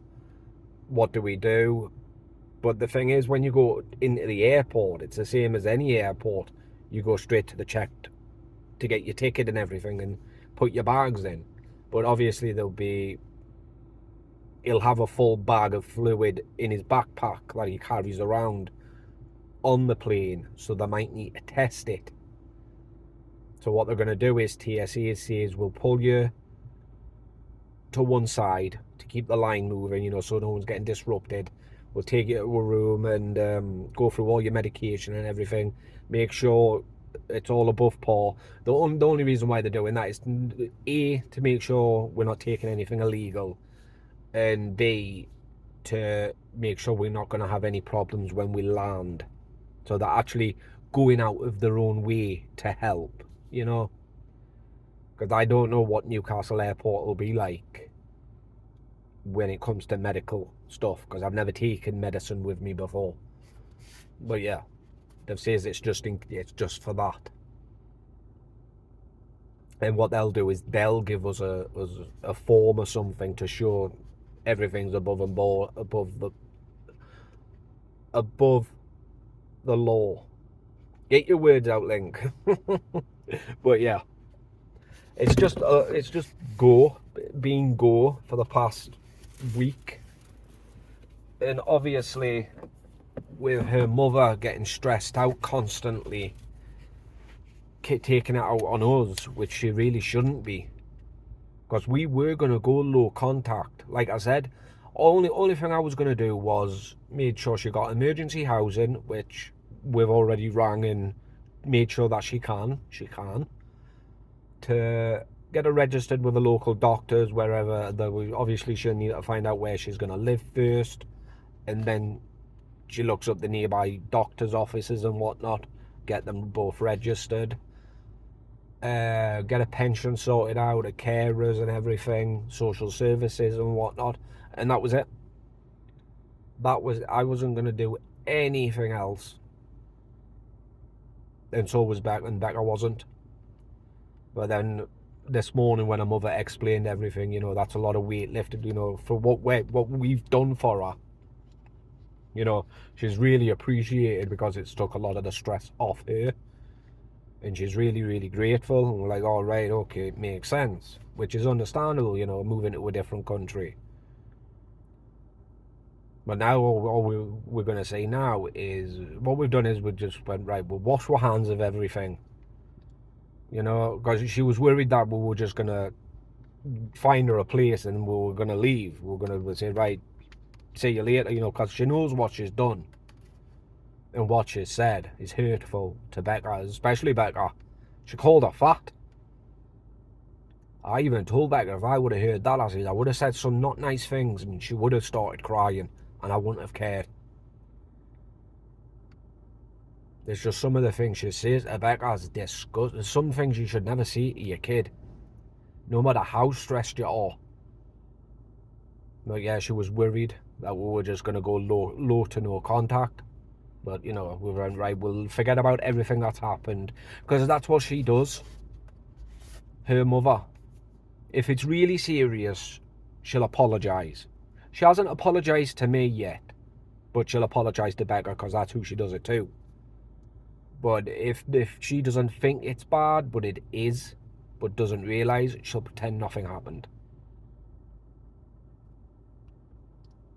And that's it. But you know, we'll help. Because what we're going to do as well is, because with her, Becca's grandfather, the mother-in-law's father, he's not very well. So what I'll say is I'll do is, when we land, we'll get a couple of days out of the way, you know, get everything sorted, you know, because you'll need a property and everything.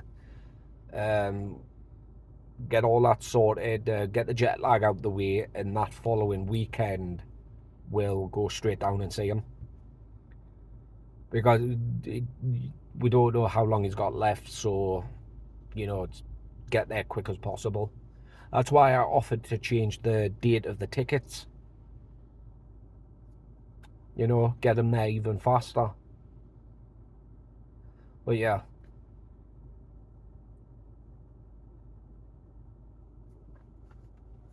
I wonder. No, that's better.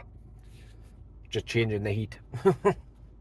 It was a little bit high. It was 71, that's why. Low, that's better. But yeah, and that's the reason why I've looked so unhappy and so drained the past week. Because it's just not called for. Not on. Especially the only two people that are actually helping. Her son Chris is helping. He's coming over to, you know, every weekend to get more stuff out of the house, because everything needs to be out before they can sell it. But he's doing it for he's only one benefiting from that is him, because he's selling everything. And obviously Liz, her sister, she lives all the way up in Dallas, so she can't get down as often as she would like. So really everything's on me and Rebecca to do, which is really rather unfair, really, because especially with Rebecca's health conditions.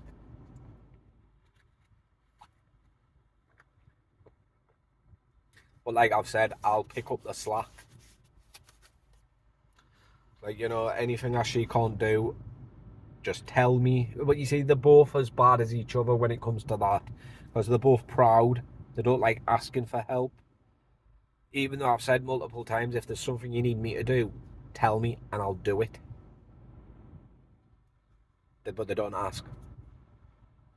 I've got to constantly go up to them and say, is there anything you need me to do? Can I do anything? Because like I say, they're both as bad as each other. But it's like, if they complain, if I offer to do something, or offer my services to do something, and they don't tell me and end up doing it themselves and then complain afterwards, I simply just say that I see this. You get no sympathy from me because I told you I'd do it. All you had to do was tell me. So, Joan Wald. Which essentially it is. You know, I'm not a mind reader. You know, they've got to tell me if something needs doing.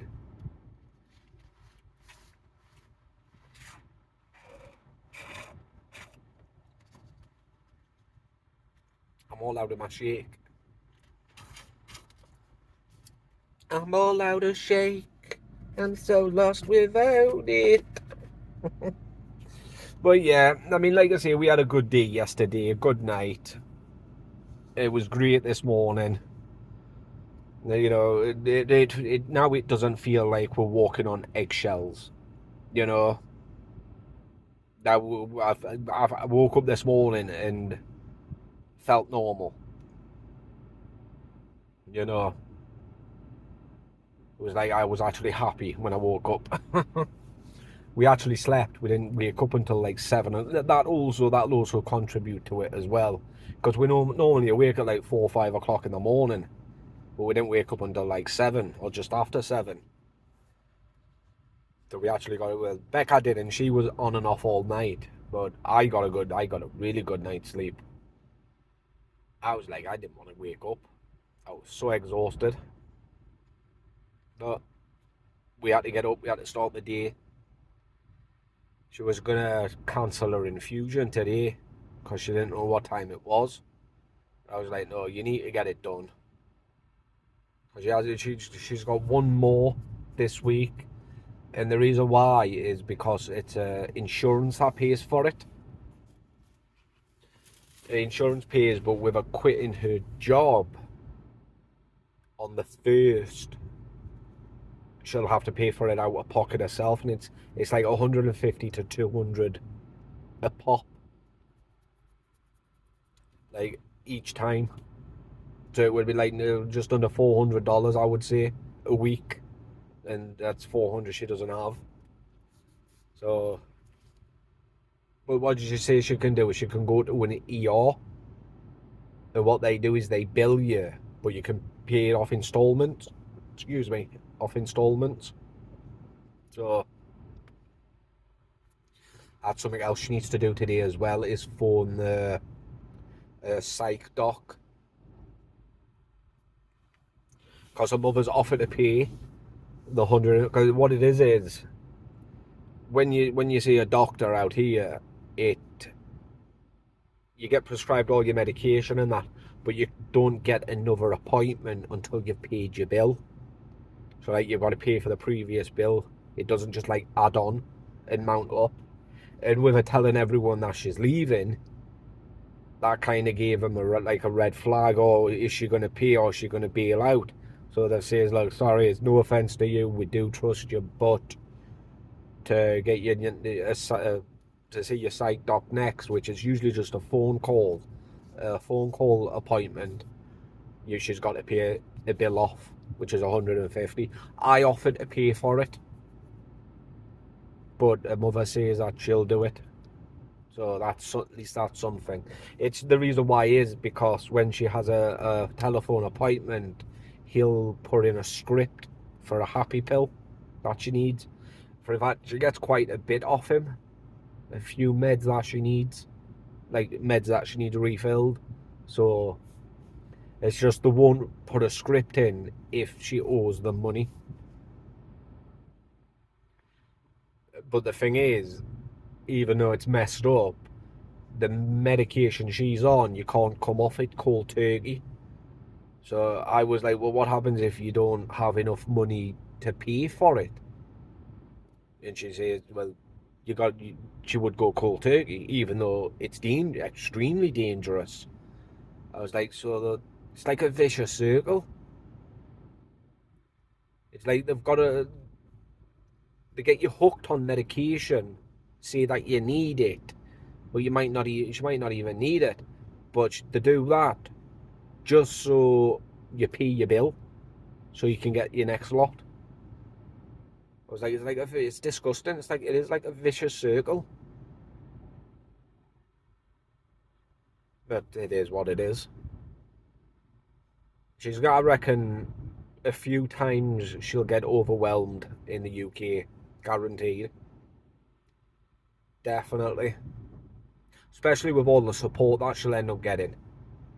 Not just from family, but actually from healthcare professionals, like doctors and nurses. Because you don't get that out here if you're a woman. It's pretty shocking in America. It's like they hate women. But mind, this is coming from a country that killed what? How many did they kill at Salem? At the witch trials? I mean, they killed quite a lot of women. It's like they're talking about paying reparations to African Americans, during the slave trade. So they're like the descendants that like now on about getting quite a lot of money for reparations, and it's like, well, what about all the women that you keep, that not only did you kill because you thought they were witches, which I think, and this is no dig at anyone that's religious, but I believe religion is a mental disorder. Plain and simple. I'm not religious in any way, shape or form. I do respect other people's right to their religion, but I think it's a mental disorder. Well, I was saying, well, why aren't they paying reparations for all the women that they keep screwing over? And it was, wait there, they're still screwing women over. It's ridiculous. Because I remember when they were saying it in the UK, they were saying, when are we going to get reparations? you know, for the slave trade and that. And then the government was like, wait there a second. We ended slavery back in 1804. You know, a good couple of years well before America did. So what reparations do you need? Or what reparations are you talking about? Because the slave trade never really existed in the UK, did it? Because it ended pretty fast. Because we went to war with France because of it, didn't we? Because we ended the slave trade 1804, and because other parts of Europe refused to end it, we went to war with them to force them to stop and end the slave trade. Because I know we were blocking American ships, you know, going from Africa, they were docking in France, and then from France to America through the Atlantic Ocean, I think it is. And we were stopping their ships from passing through because we were freeing the slaves. I remember reading where they were offered a place in the UK or in England at the time, because I think Scotland, it was either Scotland or Ireland that didn't want to end the slave trade either, but obviously they were forced to. But they were either offered a place in England or they were offered to go back to Africa. But then the more I looked into it, you know, it wasn't like they were kidnapped. You know, they were sold by their chiefs. The village chief had actually sold the slaves to Americans. So it's like, you know, when are you going to start blaming the people that actually did it to you? Why should people pay reparations to you when it was your own people that sold your ancestors? But yeah, they're on about giving each one like $1 trillion or something, like literally. But obviously, the more that would mean that the US would have to print a heck of a lot more money, which means the more you print a currency, the value of it drops drastically. So if they do end up paying reparations to people, I think it's one state, I think it's San Diego or somewhere in that region that's paying. It's only one state that's paying it, but that means they would have to print a lot more money. The more money you print, like I said, it drops it devalues the currency.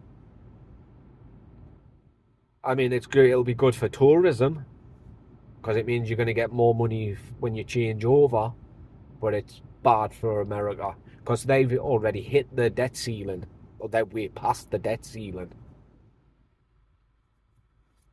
I think they're like $7-8 trillion in debt because Biden was supposed to raise the debt limit. I think he did. No, so they could borrow more money from different countries. Excuse me. I mean, they've got all this money in gold. Why don't they just sell some of the gold they've got? You know, in Fort Knox and that. I think is it Fort Knox? I know they've got gold reserves because it's a museum, but it's in actual reserves, you know, because that's how a country runs with gold that they've got. Because I know all Britain's gold is in the Bank of England, in their vaults. I know it's got others in, like gold in other countries as well, but that's as an investment, isn't it? Or lending. But, you know, gold is gold. But yeah, I do know a little bit about a little bit. A little bit of history and a little bit of politics there for you. I know I said I wouldn't turn the channel political, but you know, sometimes it's refreshing. So my American subscribers, who you gonna vote for on the upcoming election? Oh, I hope none of you are Trump supporters, because we're not. Even though I don't follow America, I don't even follow my own politics. I know we've got a general election in what, is it July? 20th of July or something? It's either June or July, end of this month or end of next month. But I know we've got a general election coming up, and that's as far as I know. I don't know who's running. I know Tories running and Labour, and I can't stand either one of them. But I don't know who else is running. I can vote. I'm registered. I am registered to vote, but I don't vote. I don't look into it enough. Politics and me, it does me head in. You know, listening to them go on and on and on the way they do, it's a headache just watching them. So I tend to stay away. But I don't know my own politics, so obviously I don't know America's politics. I just know that we don't like Trump. Becca doesn't like Trump, so, you know, she's my wife. If Becca doesn't like Trump, then I don't. But mind, he was a bit of a tit, wasn't he, when he was last in office? I was really watching the news this morning, because the mother-in-law has it on. And if he gets in, he's talking about pardoning all them people of the January 6th riots at the Capitol. He's talking about all them people that were arrested. I know a cop died. At least one cop died, and they're even on about pardoning the man that did that. Of course you would. It's like his following. It's like a cult. I remember the one time I remember the first time I ever watched Donald Trump, because like I say, I don't deal politics, but the first time I ever saw him was when he did the press conference about COVID. And I needed to watch it because we were waiting for the travel ban to be lifted, and he was talking about drinking bleach because it kills all germs, and you actually had some of his followers were drinking bleach, and they had to do like I think it was the CDC or something. Yeah, the CDC had to give out a warning. Despite what our president, Donald Trump, said, and in capital letters, do not drink bleach. It's like, how stupid can some people be? But then again, then you've got Joe Biden, Sleepy Joe. He's an idiot as well. Now, the reason why I don't like Joe Biden is because even though he's American, his ancestors are Irish. And because of the whole thing that, you know, England, Scotland and Ireland had gone through, like the war and everything, you know, he had to insert himself into that, didn't he? Because he made a trip to Ireland. I remember because he was invited to the King's coronation, you know, when the Queen passed away and we got a king. And Joe Biden couldn't go because of his health conditions. And then it was like 5 days later, after that, he was in Ireland. So our government, the British government, and even the royal family was like, you know, fine, you're going to be like that, then we'll be like that, you know. And I think Joe Biden was warned by his own people, you know, stop making it so known that you hate the British, especially the English. Which I can understand, you know, for what happened to Ireland and that, but there's no need to take it out on us, you know, the generation that had nothing to do with it. But yeah, Joe Biden doesn't like us British. Hates us, in fact. He's even admitted it. Openly stated and openly admitted it. That's why you don't hear anything that's happening between Britain and America right now. You know, usually there's like there's meetings, and you know the president normally gets invited over here to see the king, and the prime minister normally goes over there and meets all the president's family and whatnot. That's not happening because Joe Biden hates us because he's Irish. You see, the way I see it and many others see it, it's like when Americans see like Irish. When St. Patrick's Day, the only day of the year when Americans are Irish, because the ancestors were, you are what you are where you were born. If you're born in America, you're American. That's where most people see it. And it's offensive. Even the Irish people hate it. They consider it an offence. Especially the Italians. It's like the Italian American people, because the ancestors were Italian. And they start acting like Italian. It's like even the Italian people find it offensive. And we certainly find it offensive. Just because your great grandparent was British doesn't make you British. But we get people like that in the UK as well. It's annoying. But yeah, I think the Irish, they hate it on St. Patrick's Day. It's the one day a year when every single American are Irish, are all of a sudden Irish, even though they've got no Irish in them. I mean, yeah, I understand it. It's a sense of pride, about your ancestors and that. But to go on the way I've seen some people go on over here, excuse me, it's just ridiculous. It really is. But yeah, that's as political as I'm going to get. Honest, I'm not a political person. I'm really not. I've tried to be. I've really tried to get involved, especially with my local council. Because we do votes and that at the local. You go. Well, I've tried to go to some of the meetings and do votes and all this other stuff. But like I say, it just gives me a headache. And they don't listen to you half the time. It's like the street that they're pulling down on my street. They're pulling down. It's like, why waste all that money in pulling them all down just to rebuild new houses when you could just take that money and do the houses up across the street from me? It's on the same street, but it's right across the road. They've done all the houses up, new windows. They've put new fencing, new garden, everything brand new. But on our side, nothing new. The only thing we got was new windows, and that was it. But it's like I say, instead of wasting all the money and pulling them down, which it's going to cost a fortune to pull them down alone, but then to rebuild houses just to make them look new, you might as well just do them up. You really should just do them up. But I know houses only have a certain lifespan before they have to be pulled down and rebuilt.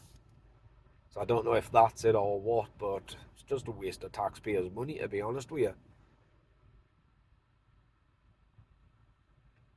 It's like my dad was saying to me that he keeps applying for bungalows, but the way you do it is you've got to stay awake. It's once a week. The list gets updated every week, and just after midnight when the list gets updated, you must have hundreds of people trying to apply for it, because by the time my dad gets through and picks one and bids on it, because you bid on them over here, you pick the one you want, you select bid, and he's normally like 18th, 19th in line for it, and obviously it's first come, first serve. So he's got a funny feeling. He messaged me, he says, I've got a funny feeling he's going to have to go into a flat, even if it's a downstairs flat, which is going to be terrible because he doesn't want noisy neighbours. He doesn't want any, because his hobbies, aerials and CB radios and whatnot. Obviously, the big spider web he's got in the back, I'll show you it if I haven't already. When I get there, I'll show you. It's a big, massive aerial he's got in the centre of the garden, and it goes up pretty high. I don't know how, bigger than the house, way bigger than the house, right? But that one you'll have to sell in anyway. But the ones he's got attached to the house, he can keep. There should be no complaints. But if he's on a downstairs property, he can't put it up. He can't put any of them up. And he doesn't want to get neighbours that are going to complain. He can't go in an upstairs flat because he's in a wheelchair. And he can't go in a high rise, even on the ground floor of a high rise, he can't go into it because he's got to be able to open the doors to get out, even in an emergency, because of the big heavy metal doors. And that's the reason why he's got to be on the ground floor, because anything higher than the ground floor, if the lifts are broken and there's a fire, he's got to be able to get down the stairs, and he can't. But again, even if he's on the ground floor, he's got to be able to open them metal heavy doors, and there's like 3 of them. You've got the main one, that's your front door, like the front of it, where you go in, and then you've got another set of doors, and then another set. So there's 3 doors he's got to be able to open on his own, and he can't. But like I told him, he holds all the cards. They want him out by next March, then they've got to give him a property that he wants. Even if say March comes, March 20th, that's when they want what out. But say March 20th comes and they come round to say why haven't we moved yet, we simply say we're staying put until we get the property that we want, which is a bungalow, because it's not just going to help with his conditions. He's in a wheelchair, so and everything, but it'll also help with mine, which mine's not too bad. I can go up and down stairs, but Becca, it'll also help with hers. So what he's going to do is he's going to ring them and say, well, my son Link, he's in America now picking up his wife, who's coming back to live with us. She's got all these health, he knows what kind of health condition she's got, so he's going to explain that to them, and that's going to hopefully make him, he should already be high priority, top priority, but this should like give him extra top priority, which is stupid. He shouldn't have to do that. Even if he was on his own, he should have been able to have a bungalow by now. But like I say, it's first come, first serve. So if he's 18 in line, even if he's like 5th in line, he's still not going to get it, because it's the first person that puts in for it, they're going to take it straight away, and he needs at least a 2-bedroomed. But mind, I've said to him to get, if he has to, get a 1-bedroomed, because we can always turn the living room. Right now he's in the living room, like there's a bed in the living room and everything. So I've said, if we have to, we'll do that. We'll put a bed in the living room, turn the living room into your bedroom. But I think he doesn't. He wants He wants people to be able to come in and sit down, which they can do already. You know, he's got a sofa and that in there. He gets embarrassed dead easily. So they don't want to, like, he doesn't want people to see the bed and everything. But I've told him it's fine. You know, it's like we've told Rebecca, you take us as we are. You know, we're not gonna like change and become like posh royalties just because she's there. You take us as we are, as is, and everyone else they'll just have to, you know. But I have told him, I said, if we have to, we'll get a 1-bedroom, turn the living room into a bedroom. I was like, heck, I'll take it. Me and Becca will have the living room, my dad can have the bedroom. I don't mind. But we're hoping that we get one of the newer bungalows, because the old ones, which I've seen a few, the bedrooms are so tiny. They're little box rooms. But the new ones that they've built, they're really open. He wants to stay where he is as well, but I don't think I think what he's going to have to do, he's going to have to widen the search. Because what it is when you look and you select like an area that you want to be in, he's like selecting the area we're in now, but also just around the area. I think he's going to have to widen that search. Just to try and get him somewhere. Because he's sick of waiting. Like, it's really hard enough. But he's already packed up. All of us are.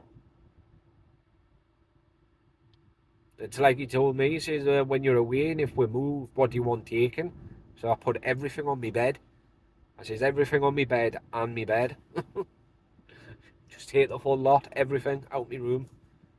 But I doubt it. Doubt it'll be moved anytime soon. But I've told him, knowing his luck, it'll be Christmas time. Because usually what he does is he stays indoors unless he has to. It's like he got sick last year. He was in hospital all through Christmas. And that was because I wasn't there. I was here in San Antonio last year at Christmas time, and because nobody was able to come down and do his shopping for him, and he needed stuff, he had to go out and get it. And it was cold, so that's how he got sick. And that's the reason why I'm out now here in the summer, because he can go out in the summertime. But I'll be back in time just before it'll start getting cold. Well, August, September, it's usually still pretty hot, but October time comes, it switches straight away. So this year, hopefully, it'll be good. Because I'm thinking about cooking a Christmas dinner. Because Becca's never had, she's had a Sunday roast before, but she's never had a Christmas dinner. You know, with the crackers and the hats and everything. And I want to do it. I want to get she wants to get a tree and everything. Because that's something else she's never done. Even though she's had her apartment for 5 years. Her ex hated Christmas. So they've never like got a Christmas tree or decorations or anything. So I've said we can do that this year. I don't know if she wants to put it in the living room or just put a tree in the bedroom, but we'll do something. Because what I want as well, when we move, hopefully we move this before Christmas, but if not, I want to get the lights you get around your room, the coloured ones. I want to get them, because they look so cool. My brother's got them in his loft, because his loft's a bedroom. And it looks really cool. And her favourite colour's purple, and I've seen the purple coloured ones. It does look proper cool. The only thing I cannot stand is when they put lights behind the TVs. My brother does that as well. He's got a 80 odd inch TV in the living room, and he's got lights around the back of it. I don't know why. He says it looks better, like the picture, it does something to the picture on the TV. I can't see it myself, and I think it just looks stupid.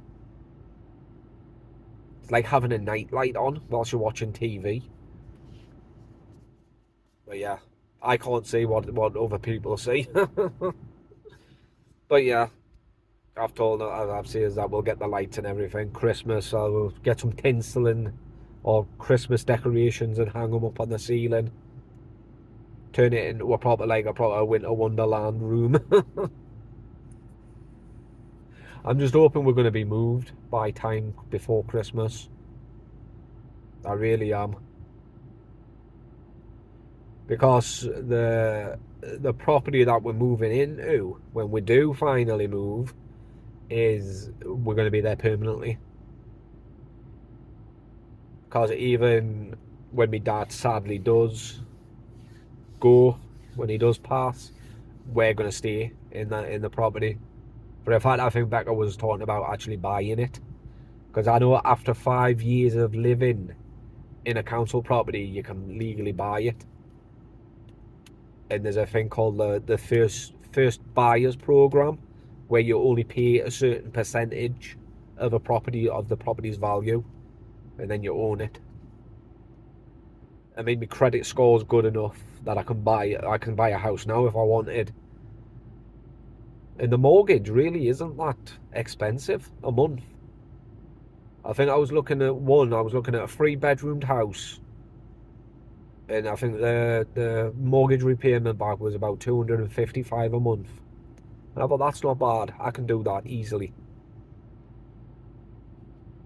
But yeah, it's just a bungalow. It's going to be good for her, because even though she's supposed to be in a wheelchair. Because she can't walk too far, and she can't stand around too long, or she'll end up collapsing. That's the reason why she got out of the ride yesterday, because it was we waited in line for an hour in the heat, and when we got there, we sat down and we thought it was just like a slow ride where you could just chill out, like when you go tubing, you know, you're just in your dinghy and you just slowly go through. And then when we went through like this like, it's supposed to have been like a mine you go through, and all you heard was just water splashing down, and I was like, yeah, that's a ramp. But it sounded deep, and Becca started panicking, going, she just kept going dizzy and panic. She went, no, I've got to get off. So we got up, we stood up, and there's a door. There's like every so often in a section there's a door you can get out. And I says, how? I says, we'll get off. And that's when Liz says, no, I'll take her, you carry on. And when I went down, it just went down and looped, but it went down quite a bit. I was like, no, she would have passed out. And if she would have passed out, it was pretty deep water. It was like 3 foot deep, 4 foot deep. She would have ended up drowning, is what I'm technically saying. Technically, if she would have passed out. Because it's dark. It was dark. Because Zach, a sister's husband, he was waiting for them. He was like, wow, they must be really behind. And I was like, no, they've got off. They've exited. It was all right. That's the bit that you would have seen. I was gutted about that footage. Especially the first ride we went on. Because again, I thought it was a lazy one, but it wasn't. There was like dips and bends and everything. It was so funny, but it was ice cold water. So my face would have been a picture. I'm just hoping that I'm going to try. I mean, there's a few tricks I can do with a SD card. It's essentially like a hard drive. You think of it like a hard drive. You can usually recover some files, and I'm hoping I'm going to get to. Because I was gutted about it. It might have been because I got it wet, but it is supposed to be waterproof. Well, maybe it wasn't for a fact. If it's not, I'm going to leave a review. I'm going to contact him saying, look, it got wet. It's supposed to be waterproof, but I'm missing some file footages. Because what it was is, when you open the file, it's got video, picture, and then it's got like a list. It's just, the list is just some simple code. You go into the video file, it usually has a full list of the video files. But this didn't. It had one video file, and then it had another folder. Click the folder, same thing. But it was the same video file. And I was kept clicking and clicking and clicking. Must have clicked like 100 times at least. And it was just opening the same, it was the same folder. But it just kept repeating itself. But it's a 16 gigabyte memory card. But it tried to say that the file size was 181 gigabytes. And I've never seen that before. I was like, how can something be over 180 gigabytes when it's only a 16 gigabyte memory card? Memory card. Didn't make any sense. But it came up when I unplugged it and plugged it back in. It came up repair. Disk has been corrupted. Repair disk. So repair disk, and then it just turned white, which is an open with folder. So you click it and it'll ask you to open with a program. And obviously a folder, which is what it's supposed to be, isn't listed as a program, like a new folder. That's if you get what I mean. But yeah, sometimes you can recover deleted files or corrupted files. Sometimes. No, yeah. I'll see what I can do with it. I was just gutted. That's why I added just that one clip, because that's all I could add. It was a lot of fun. We had a really lot of fun. Even though near the end, you know, Becca overdid it and gave us a little scare. But apart from that, really fun. And then we went to the snake zoo. That's what it was. Snake bite. That's what it was called. The snake bite. I was like, that's a drink in the UK. Snake bite. You got snake bites, and then you've got snake bite. That's cider and lager mixed together, isn't it? I know you got diesel as well as a drink. Not actual diesel, but it's cider and cranberry juice or something like that. Red diesel. But yes, a snake bite's a drink in the UK. Cider and lager, I think it is. I don't drink, but I know what one is. I know what a snake bite is. But yeah, it was a really cool place. Because when we went round all this, I thought it was just about the snakes. I was just taking pictures of all the snakes and stuff. Really caught some lovely looking snakes. Especially that black one. Soon as it saw me, it just started moving. Trying to get out. I was like, I must look tasty. But then there was I went back. I says, "What's that out there, like outside?" She went, "Oh, it's the petting zoo." She went, "Come on, because that's why we got the food. Because we got a cup of food and some mealworms." I was like, "Oh, that's what that's for." So yeah. And then when we went round, you know, we saw all the animals that you saw, and it was at near we thought we were ready to go. She went, "Oh," when we had the cup of food left, because the mealworms were to feed the chickens. And we still had the cup of food. And we're like, "Well, what do we do with this?" She went, "Oh, you go feed it to the goats." I was like, "Goats? No way, let's go see the goats." And that baby one, I just walked. I didn't even know you weren't allowed to pick them up. I just walked over. I was like, "Oh, that tiny little thing it was." Picked him straight up. I was like, "Yep, I want to take you home." But then when we had done feeding the goats and playing with them, we looked over right in the corner, and there were like deers and alpacas, baby chick, tiny little baby chicks. I wanted to pick one up, but they were running away from me. But the goats loved us. Because even after we had done feeding them, we had no more food. They were just coming over because they wanted stroking. Like, two of them. There was a group of people trying to feed them, and they just came rushing straight over to me, and they just stood in front of me, like rubbing up against me leg. I was like, "Oh, I must have wanted stroking." But mind, I've always been like that with animals, always. Like I've always gotten on with animals.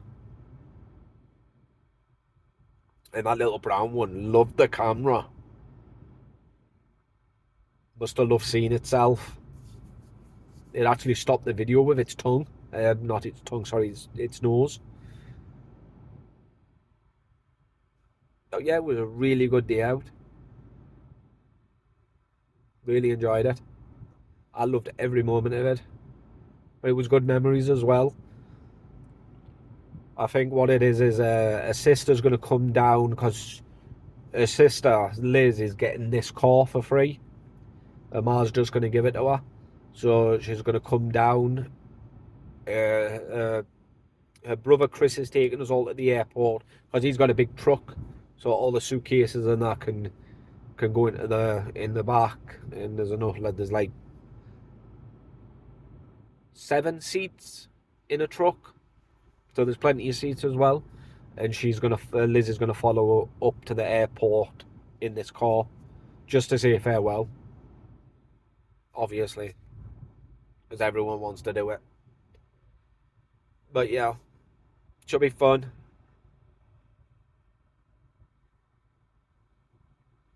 Sorry, I saw shiny. But yeah, I'm just hoping now that all the stress is gonna be gone. No more kicking off. Because usually it only happens once a week. Or Becca told me once a week, and it was happening once a week. But it wasn't bad. You know, it was just like bickering once a week. But that was just building up and building up. And then it just went on for like 6 days straight. During the day, you know, in the morning time, Becca and Ahmad have a heart to heart, hug it out, you know, love you too, and all this other stuff. And it'd be good throughout the day. But then as soon as it was bedtime, that was it. Snap, like a light switch. Kicking off. But yeah, 6 days. 6 days it went on for. And eventually, I think it was like the fourth time, Becca just had enough of listening to her excuses, in the morning times. So she was like, you know what, stuff it. But then when Liz came down, it all seemed to have stopped. So I don't know if Liz had a word with her. With the mother-in-law. Because I said it loud. I said it to Becca last night. And I said it loud enough because the washer and dryer is right outside the bedroom door. Like in a little cupboard. And I said it loud enough. Anyone spoils my day on Tuesday, I'm going to make them cry. One way or another, I will make them cry. And I made sure she heard. Because it's my wedding day. And nothing's going to spoil my wedding day. I want tomorrow to go perfect without a hitch. But obviously yous won't see it until Wednesday. And speaking of which, I'm going to have to try and see if I can fix that body cam. Because I was going to wear it. Instead of holding it. Because we're going to print out the vows and everything. And people are going to be recording it for me. But I want... Oh, but mine, I won't need it. Chris is going to be recording and taking pictures, and I think the mother-in-law is going to be using my phone to take pictures. Oh, but mine, I could just hold my phone. I could just hold it like that. Maybe pretend that I'm reading me vows, but hold it in a piece of paper. Because they're not long, me vows. Hers are, mine's not. Mine really aren't. They'll probably take up a quarter, not even a quarter bit of paper. I'm gonna have to write something else on it. Just something just to fill it up a little bit more. Because hers is like 2 pages long, I think. Mine's not even a quarter. Yeah, but I might just hold my phone. Just hold it now. Hold it something like that. But I want to try. No, I'll get a man to do it just to record, and I'll get both of us in the shot, so you can hear the vows and that. Yeah, I'll do that. Because it's all go on tomorrow. Like, we've got to pick people up. We've got to drop JJ off, which is unfortunate because I wanted JJ to come. JJ was going to be my best man. But he can't. He's a colour dad. They can't even take him out just for the day. Misses one day, then that's it. It's a nightmare. Because they'll be like, oh, well, if he can miss one day, then he can miss these days and them days. And it's just not worth it with us leaving soon. So he's got a psych appointment.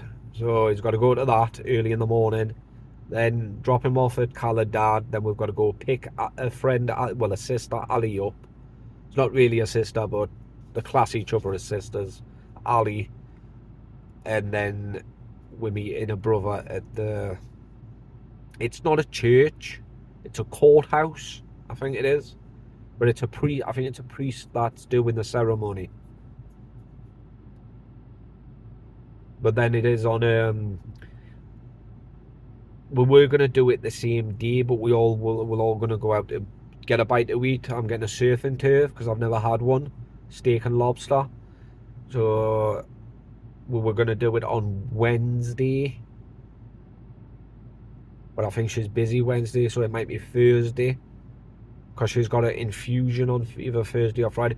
What you got to do is you've got to take... Once the wedding license is signed by the officiary or the judge or whatever it is, he signs it, and then we take it back to the place where we got it originally. But you go down into the basement, and they file it onto the computer.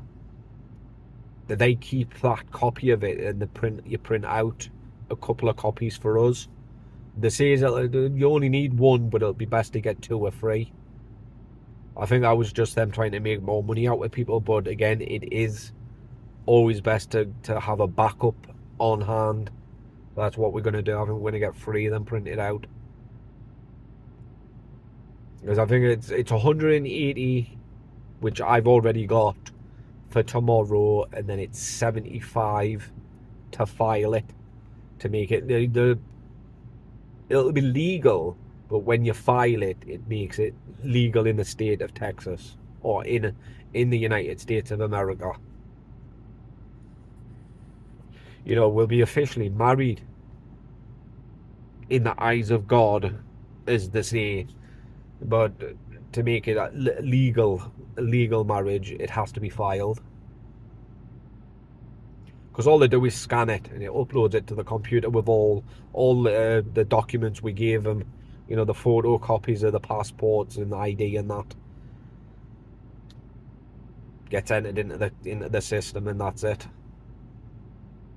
It's just if we ever want a divorce, if it ever does, which I highly doubt we ever will, but you never know. But if we ever do, we'd have to come back to Texas to get a divorce. But you know, like I say, it's probably not, because we don't even argue.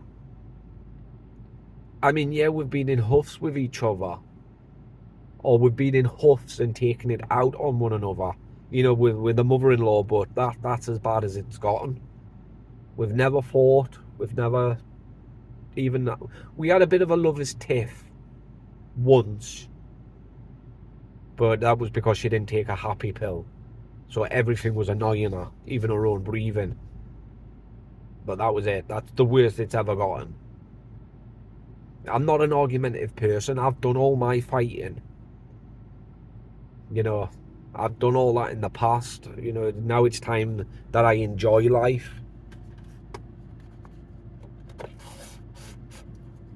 Oh, that is not nice warm. Oh, no. Oh, that caramel latte betrayed me. That was disgusting. But mind when we got back from the water park, I didn't even realise it because the bottle felt cold. But when I opened it and took a drink, it was hot pop. Not nice. Oh, wow, I've been talking for an hour and 22 minutes. An hour and 22 minutes. Ow, knees are cracking. Oh, big stretch. Big stretch. But yeah.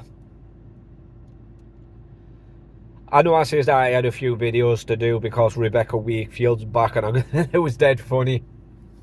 Because I'd saved one of her videos I think she was doxing, or gonna dox someone. And I commented, I says, you never learn, do you? Oh well, back on my YouTube channel you go. And she viewed my profile, and then I couldn't find her. I was like, she blocked me. I shouldn't have said anything. But with TikTok, even if you view someone's profile, it shows you. So I was like, it would have happened in anyway. Don't worry, I've got like another 6 accounts I can go on. She won't know it's me. But yeah, I can't believe that dunst is back. But mind, did she ever leave? If you don't know who Rebecca Wakefield was, she was a horrible, nasty, vile woman. Racist and everything. I mean, she even had a kid taken off her because she says on live that she was going to start beating her or something. And people screen recorded it, sent it to social services, so... Social services, right, we're taking your daughter away from you. And they did.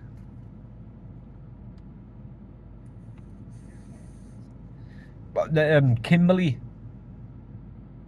Kim Wakefield was her sister's name. The transgender one. The one that kept wearing the same clothes over and over again. Yeah, that was who that is.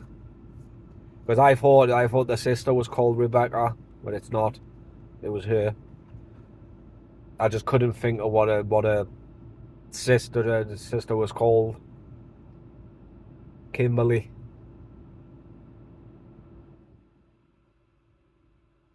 Because I remember her. She had a scar on her throat where she got the Adam's apple taken because she was just transgender. And people were asking, oh, where's the scar from? And she tried to say she had a throat cancer. And she had it cut out. So people started feeling sorry for her and gifting her. And then it turned out she was transgender. And then people were putting two and two together saying, oh, so you had the Adam's apple removed, or wait, you lied about having... So another one that lied about having cancer. I remember that. And I know she's watched me videos before. Because she complained, you know, the way it looks on the channel. The slit, just the phone size. I wish I could do something better with it. But mind, I wonder, if I started recording like that, would that not look better? Like, oh no, but it would just be long ways, wouldn't it? I was trying to think of ways where I could like make it like into a proper, like use the whole screen. But there's not. Because I can select a like YouTube size screen on the editing software, but it like cuts the top and the bottom part off. So like it doesn't do anything. Doesn't work with you.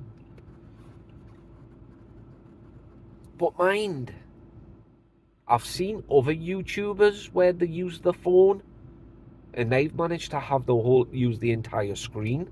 I wonder what they do.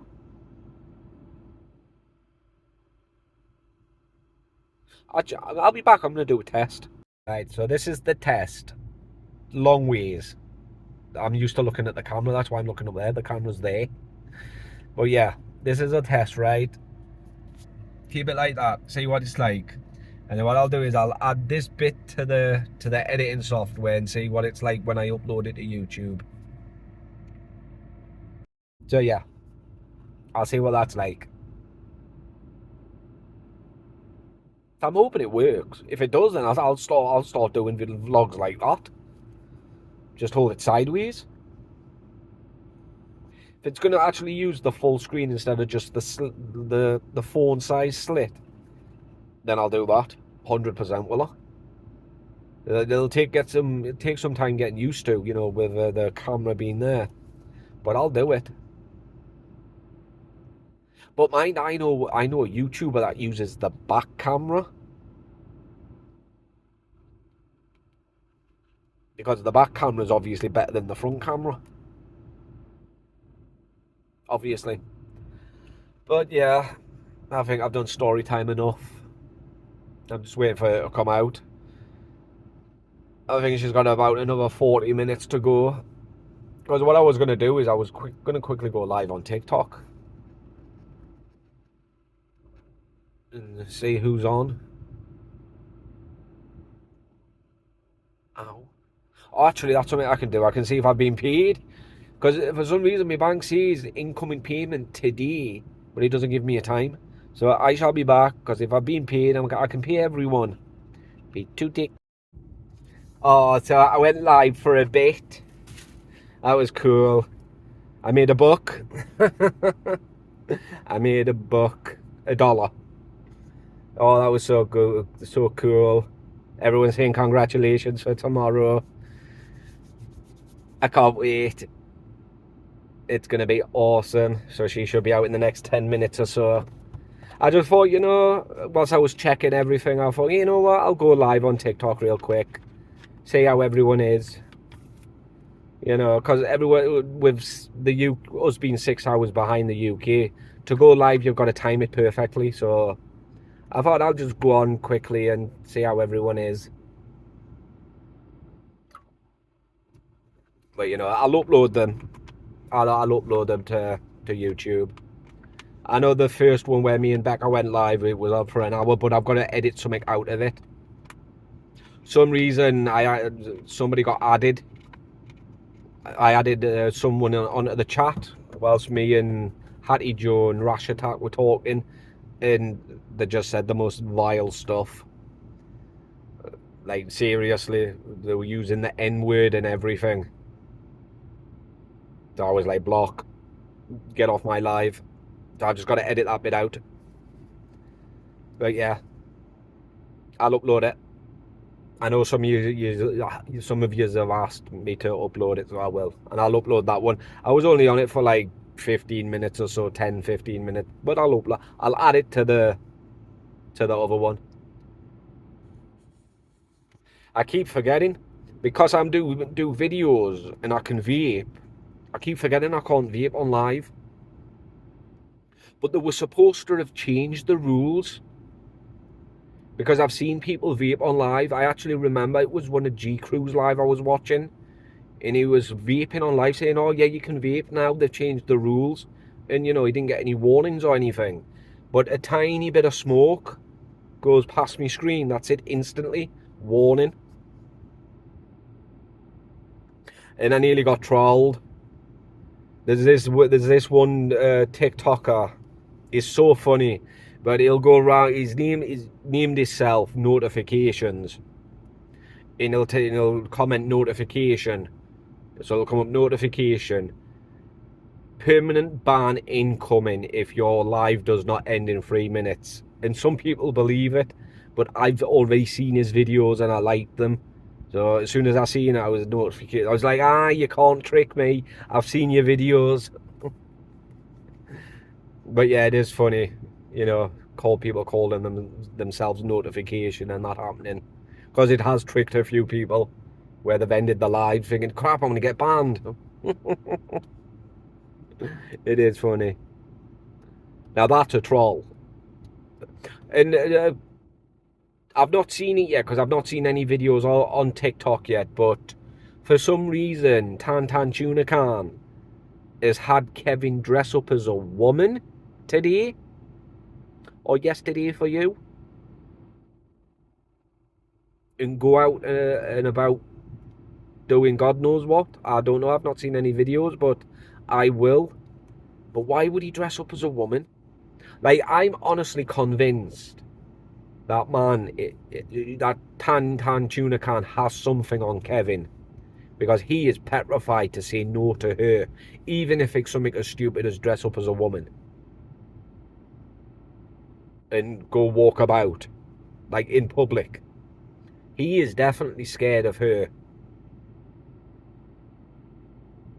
And it can't be like, she can't be abusive. Well, we know how abusive she is, but I mean, she can't be hitting him, because she only weighs like, what, 5.5, 6 stone, and she is only a hobbit-sized person. So I think she's definitely got something on Kevin for him to be that scared. Definitely. Has to be.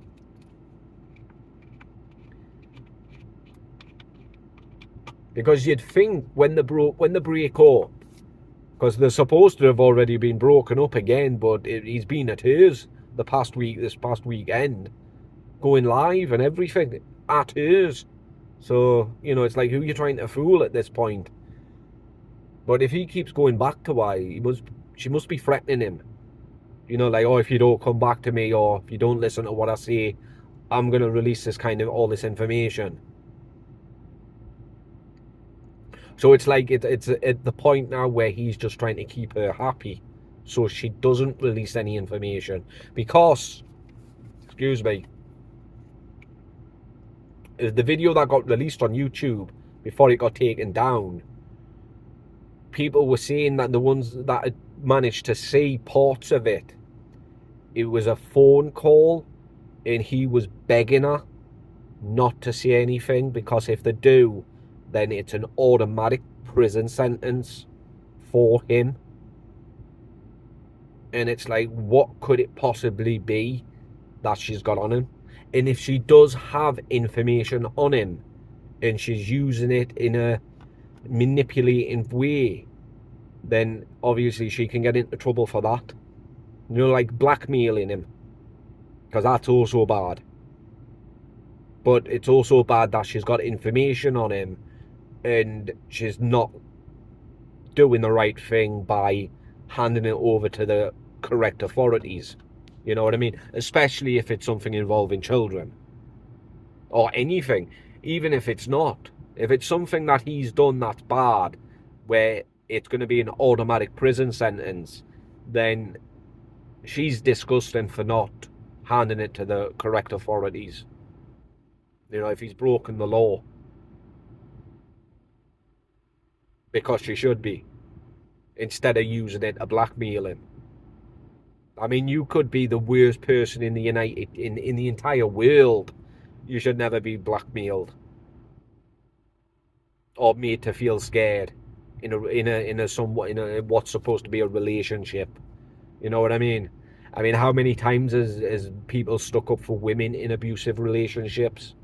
You know what I mean? They could be the worst people in the world. Nobody deserves that. And I hate to say it because it's Kevin, but even as bad as Kevin is, nobody deserves to be in that kind of relationship. So maybe he should just take the loss and just grass on himself. He is a grass, isn't he? Or at least everyone thinks he is.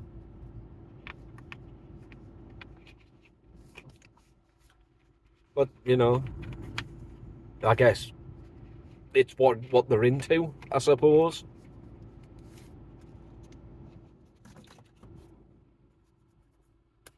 No, it's not 9 minutes, 7 minutes.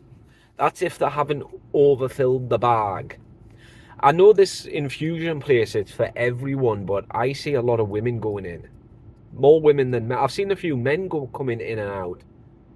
But obviously it'll be mainly women that use it, won't it? I really feel sorry for women in America. Especially Texas. I know there's worse states than Texas, you know, for the healthcare. But I really do feel sorry for women. I'm surprised they'd want to stay.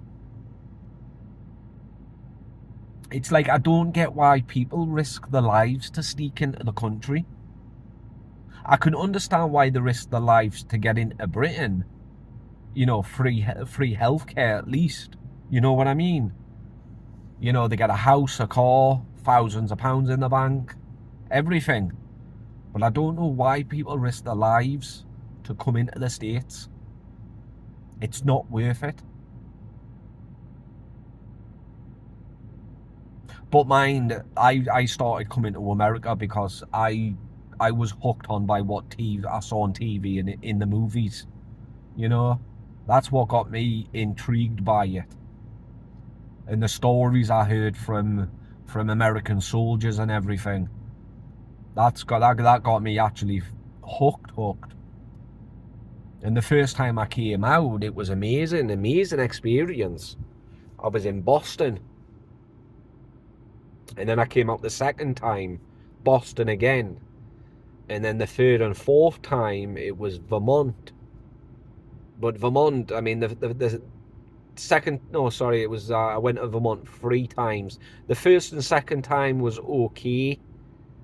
I liked it. It was an experience, but 6 weeks was too long for me. So I did it a second time for 6 weeks, and I was like, yeah, next time I'm only going to be like 3-4 weeks. But my friend Rachel, she talked me into coming out again for another 6 weeks, so I did, and it was then I was like, nah, I'm getting sick of it. Too much money. It's not worth it. And then I went to Ohio. That was a good experience because I'm a Buckeyes fan. If you don't know Buckeyes, it's American college football, rugby, but American football, but it's college football, Buckeyes. Ohio State Buckeyes, it's their football team, and I got hooked. I was hooked before I came to Ohio, but my ex was from Ohio, and when we first started talking, I was like, are you a Buckeyes fan? Because I am. And she was like, oh my god, yes, and that's how we started talking. Oh, that's also some good news. The website where I met Becca, it's called datebritishguys.com. It used to be called British Guys Date for Free, but if you're British, it's more than a dating site.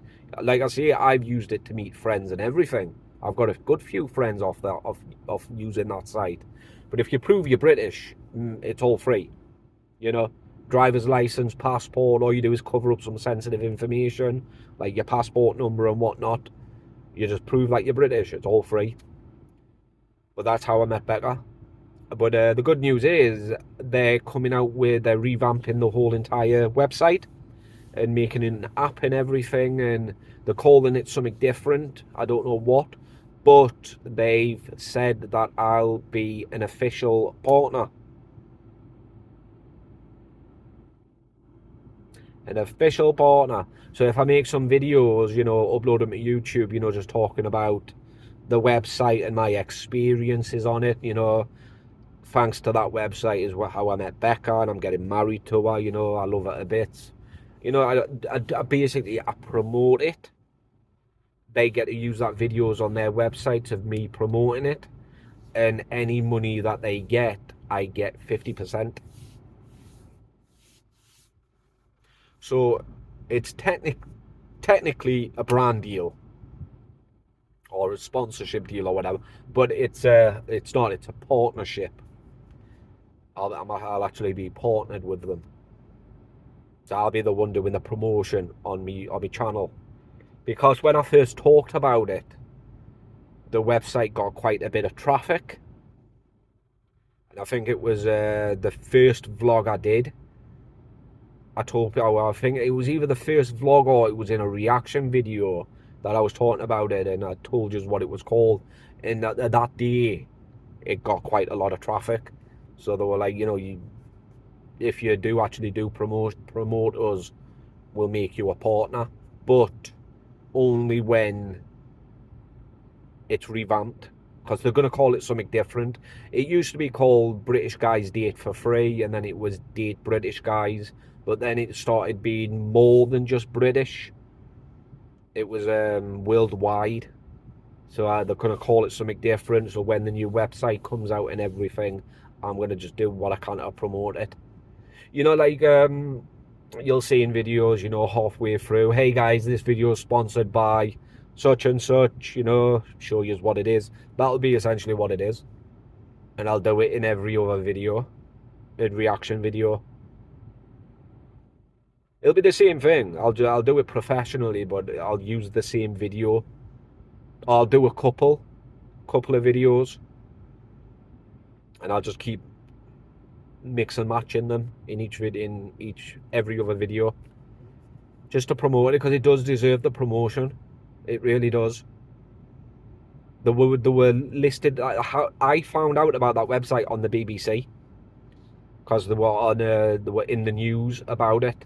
It were the people that own it and run it is actually a couple, a guy from Britain, a girl from America, got together, got married, had kids, and they were like, you know, it's hard for America and British people to date and get together and get married and whatnot.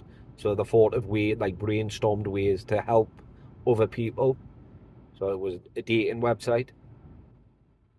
And it got a lot of traction, but they says to me that it when I talked about it that day, they got the highest amount of traffic that they've ever had. I was like, really? They went, no, not that they'd ever had. The only time they got that much traffic was when they first released the website, back when it was called BritishGuysDateForFree.com. But now it's called BritishGuys.com, but it's going to change. But it's the new one that I'm going to be partnered with. So I was like, great, buzzing, another partnership. So, you know, this YouTube, you know, it really does pay off in the long run. You know, if you're ever thinking about doing a YouTube channel, the only advice I can really give you is keep going. Keep doing videos. No matter what comments you get, you know, because you're going to get trolled. So just ignore the comments. Just keep making videos. If you get 1 or 2 views, still keep going and just come up with different ideas. You know, like me, I was getting a couple of 100 views, but I wanted more, so I started using hashtags in the description and sometimes in the title, you know, so use them. The tags, they don't really do much for your channel, but it does get you a little bit more out there. But I've also noticed if I'm uploading from my phone or even on your computer, you can change the location, pick a different country. You know, it's like I'll say if I normally upload 11 videos a day. So in each one of them 11 videos, I'll pick a different location in each video just to reach a wider audience. So I'll do that. You know, Hollywood, LA, New York. I'll pick different things. You know, London, Manchester, Scotland. You know, France, Paris, Germany. You just pick different things, different countries. And it does work. You do reach a wider audience if you do it that way. But the best thing I can tell you to do is keep going. Just keep doing it, because it does pay off in the long run. This will be my 4th year, and it's this past year alone. Yeah, it was slow, and I wasn't really making a lot of money. But as I'm in the partnership and I'm getting more and more along, I'm making more and more money. It's like the first year of you being in the partnership program, it's classed as like a probationary period, so you're not going to earn a lot. But then after that, you know, you start getting your brand deals and your sponsorships, other partnerships, and you know, you do start making quite a bit of money, or you can make quite a bit of money. Short videos are apparently the way to go, and there are. Multiple people told me to upload short videos, but it's hard to make a short video, you know, under 60 seconds, you know. What can you do in a 60-second video? Hey guys, I'm doing good, how are you? Bye. That's it. So then I had the idea of actually it was one of you guys had the idea of breaking a long video that I had down into shorts, and that's what I did, and it worked. My subscriber count went from 2,100 and something to 2,300 in the space of like 2 weeks. Because they were watching the shorts, and then they liked what they saw, so they were going onto my main channel and subscribing. But yeah, just keep going, no matter what it is. Vlogging does seem to work a lot better than anything else, especially better than gaming. Because I thought to myself, you know, back 4 years ago, I was really shy. I mean, mega shy. You go back to my first videos I uploaded, I was shy. So I thought to myself, you know, when I first started doing any YouTube video, I'll do gaming.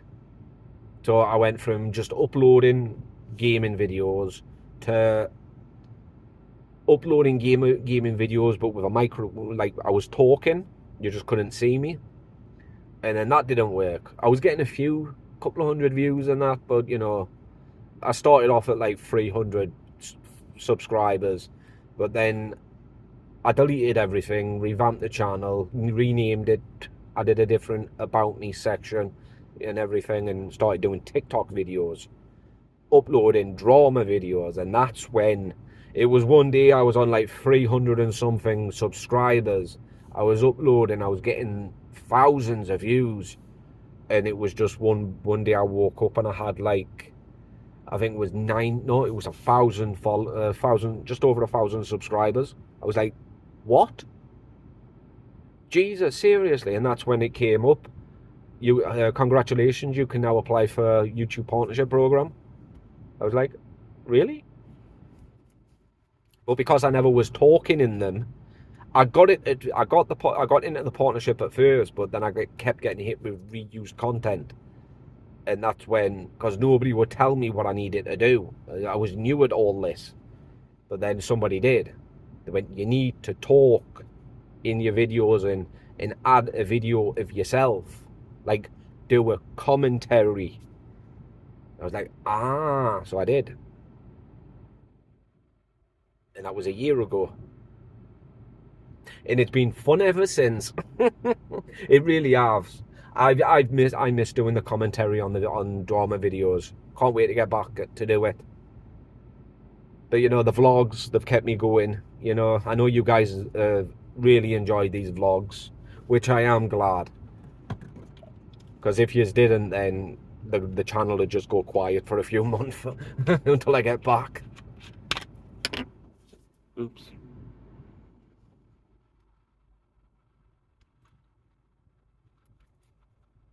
I thought that was Rebecca there. Right, hang on, I've lost my lid. Oh no, where's the lid gone? You can't leave any dirt in this car because her mother will kick on. Oh, come on, there it is. Come on. Ow, ow, ow. Where are you gone? Oh no, that's not a lid. Damn it. Well, if I can't find it, I don't think she's going to find it, so I think it'll be fine. The little bin in this car.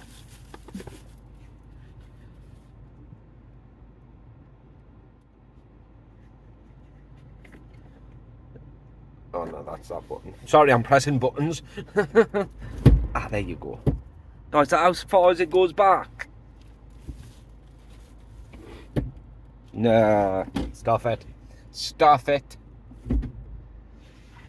Whoa, it's 10 past. Come on, baby, where are you? They must have overfilled the bag again. But mind the say they always overfill the bag.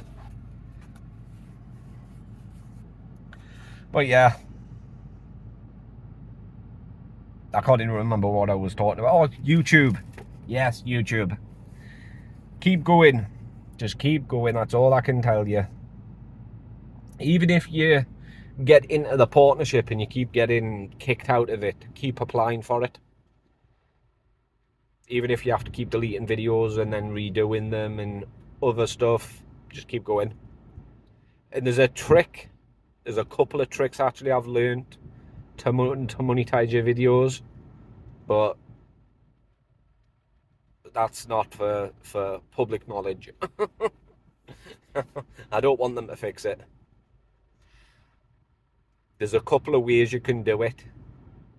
There's obviously, I'll tell you the one way to do it. There's one way which is easy. Instead of selecting each video to turn monetization on, because sometimes you'll get it saying limited ads, which is the yellow icon, but to get them all green, select them all. Every single video that you've got that you need to turn monetization on, select them all, go to edit, monetization, on, save, bang, all of them will turn green. There is another way to do it, but that's a glitch. The second way I'm talking about, it's a glitch. A really good glitch as well. But mind, it doesn't always work. Because a couple of weeks ago I uploaded 2 videos. One of... Oh no, it's because it got reported. That's why. I had 2 videos, one of Leanne and one of Alphaba. And the one of Leanne swore once near the end of the video, and Alphaba swore throughout the entire video, and I didn't realise because I just uploaded it. But the Leanne one, I missed one. I edited it perfectly, well, except one swear word at the end, like bad swear that you're not allowed, and it was green. It was running ads, but it got reported. Like, that's what they're doing. If they hear a bad swear word, a word that's not allowed, which some are allowed, you know, like piss, shit, that kind of stuff's allowed. It's the major ones that aren't allowed. And the people who reported it, swearing. Then it's a computer generator, that it's a AI that listens to it at first. That what runs it through as an algorithm, and it usually passes. But then a human reviewer will review the report and be like, oh yeah, it's got swearing in, yellow icon. But the 2 in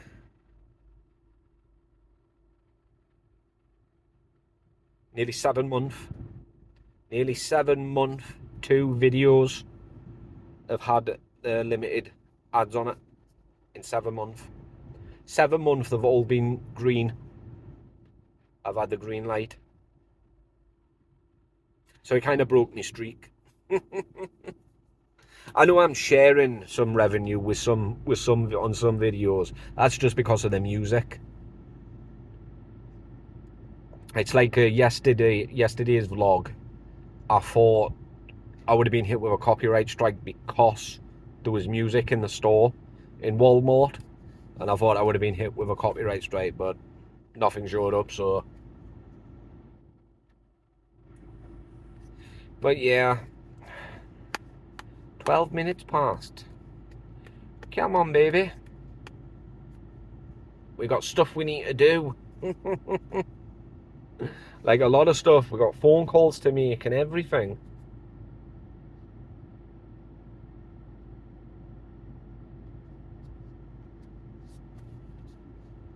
But mine is always tomorrow. I know we can always make calls tomorrow. Just wanted to get them done today. I know her ma's got to get the certificate for the rabies, because I need to get that uploaded as fast as possible. I'll ask her when we get back. Because ukulele, she's got an appointment, a vet appointment 5 days before we'll take off, and that's going to be no good. So we need to get it done. It's like, I've got the form to fill in, it's just we need to upload that certificate. I think she was going to phone the vets and ask them to email a copy of it, just so it can be emailed to me, so I can save it and upload it. Because once that's done, she can pay the deposit. And when the deposit's paid, they can start giving us the dates that she's going to be picked up, she's going to land, and everything else. Because we need to time it perfectly. We need to be landed. So we land for the 2nd of August. So she would need to land on the any time after the 2nd. So if they're going to do that, then they'll keep her at a residential address. Like, they'll pick her up on the 31st of July. Or 30th of July or whatever, and they'll keep her at a residential address until either the 1st or the 2nd, and then they'll take off from the airport, because they take off from Houston. And then we land on the 2nd, so we'll be in the house, and then she'll land either the 3rd or the 4th. So we'll be at home waiting for her. Because it's the only reason why we're doing it this way is because I've got to take her to my dad's. Excuse me. Because we can't find a hotel that's pet friendly. No, sorry, we found one, and it was the Holiday Inn, but that was too expensive because it's a fee. There's an automatic fee for taking your pet with you. And that on top of the price of like a double room, and the length of time that she has to be there for with ukulele, because it's a daily fee. So for each day and night the dog's there, you've got to pay the fee. So I was like, no, it's too expensive, and it'll be just better to take the dog to mine. No, at least that way I know I can look out, because you've also got to think, she'll have Jonathan, so she'll have to take ukulele out. Like, you can't just take him out, like, say if there's grass just outside, you can't take her out on there. You've got to take her off the property, so you'll have to take her quite a good walk. So they'd have Jonathan with her, and that'd be just bad. Even if she took him in his wheelchair, you know, if a dog needs to go, a dog will go. Like, even indoors, if a dog needs to go, it'll poo indoors. Or as soon as it's outside, it'll just go. She'll just go. Just depending how long she's been holding it in for. You know, it's just like a human, technically. Because if you need to go, then you're gonna go, aren't you? And I know that, and if that happens, it's a fine. So yeah, it'll be just easier to take ukulele to mine. You know, my dad's not too bad with dogs. He's allergic to the dog hair, you know, like really hairy ones that shed really bad. Them kind of dogs. But she doesn't. Ukulele, because I look after my brother's Jack Russell, and the other one, Harvey, the one that's cross with a sheep dog and a Jack Russell, which even thinking about them breeds, it's like the height doesn't work out, does it? A Jack Russell and a sheepdog, no. But anyway, they shed badly. Like when I had them at mine, a year later I was still finding their dog hair. That's how bad they shed. And that kind of shedding gets on my dad's chest. But ukulele, she's shedding now. So when she gets to the UK, she shouldn't. Because a winter coat won't be coming in. Right now, it's a summer coat coming in. Because the way the weather is, it's poor ukulele doesn't know what to do, you know, when it comes to shedding. She should have already shedded the winter coat. That should have been 2 months back, but she's shedding it now. So when she gets to the UK, that'll be when she'll get on a routine of shedding. But yeah, it wouldn't be too bad, not with her. And she's a sweetheart, she really is. She's so gentle, even when she's taking food off you. Like, she will be really, really gentle. Even when she's play fighting, she'll growl. You know, like a loud growl. If you're new to her, you'd be scared. But she's so gentle when she, when you play fight and you're going to go to bite. Well, they don't bite, but they try and catch your hand with the mouth, and they'll cling on to it, and then you're playing. She's so gentle, like really gentle. Not just that though, but she's got no front teeth. She's got a fang teeth and a back teeth, but she's got no front teeth because she used to be a street dog. So there was she had a lot of health problems. She was severely underweight as well. But now she's a chunky monkey. She is really chunky.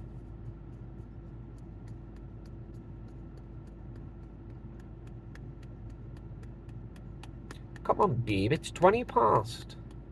Wait, what time did she go in? No, because I was doing the vlog. I did the vlog for an hour and a half. Then I went live. This one's been on for 34 minutes. So yeah, she's well over 2 hours. Come on, babe. I mean, how much did they put in the bag? It's the company that makes them. It's not these guys that fill it up. It's the main pharmaceutical company that overfills the bags. They always do, apparently. And that's depending if she's fallen asleep or not. So in fact, might have a message. No. No message, just an email. TikTok, every single time you get a gift, you get an email. TikTok Live rewards. You earned a buck. $1. £1.33 altogether. Because I earn it, that's like $1.70. So cool. It's so cool because I never ask to be gifted. I like it. It's cool. I got the golden PlayStation controller, and I got a hand heart, a hat, a TikTok hat, and a confetti. And I got something else. I think it was a slice of cake. Either that or no cherry pie. I think a slice of cherry pie a gift. And it was really cool. Oh no! 20% battery. You're having a laugh, aren't you? How am I on 20% battery? I know I've been using my camera this entire, but no, I normally have it charged in. That's why. In her car, I normally have it plugged in. Don't worry, I've got a charger. I do normally have it constantly plugged in, don't I? Oops. That's my bad.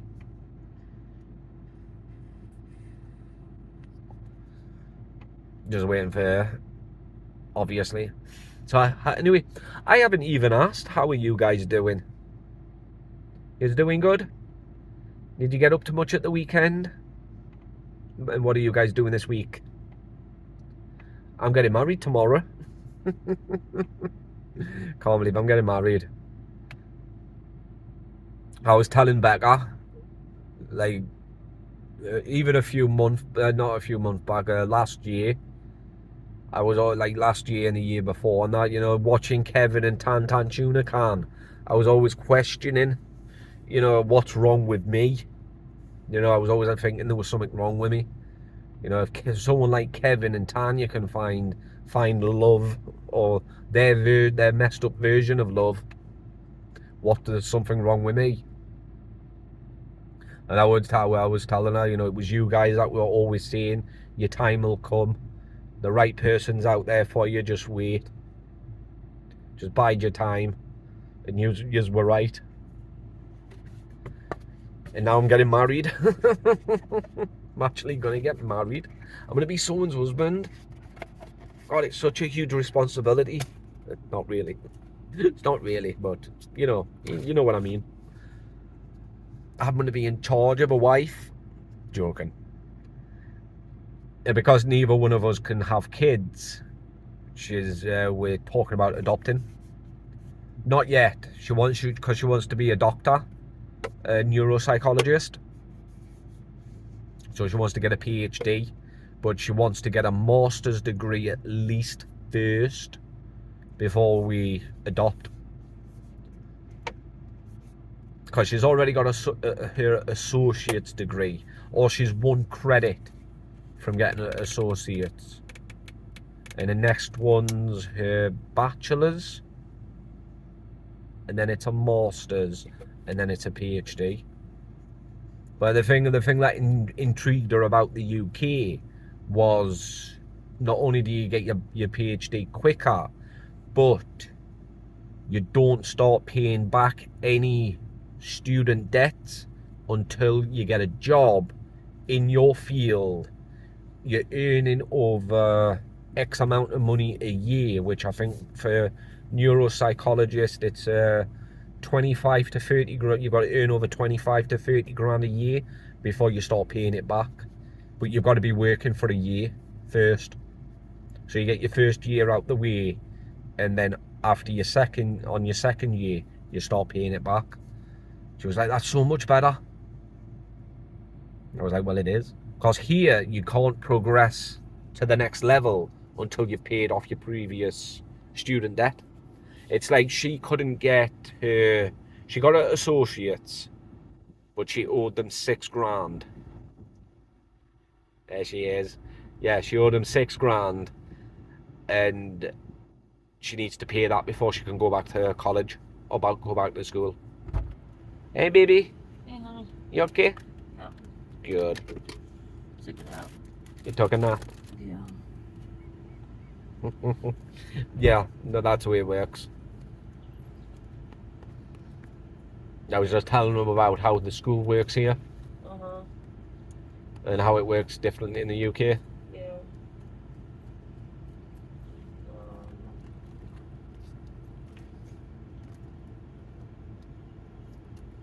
The HEB Yeah. Or Walmart. or Walmart, one of them. Just got to get some paper.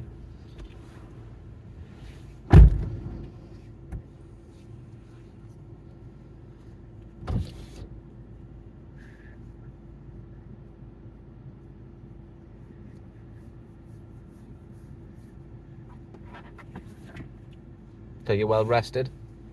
I know.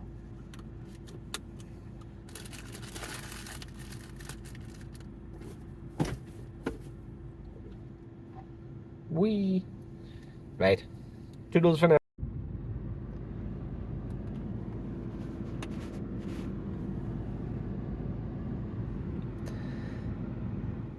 Taking forever. Over an hour. Hey guys, so we're in for the night. Taking meds. Can I say good night? Good night. Good night. Watching Star Trek. She put it on as well. Married tomorrow. Unless I run away at midnight. I'm super nervous. Don't tell her though. I didn't say anything. Shh. Good night. See you tomorrow.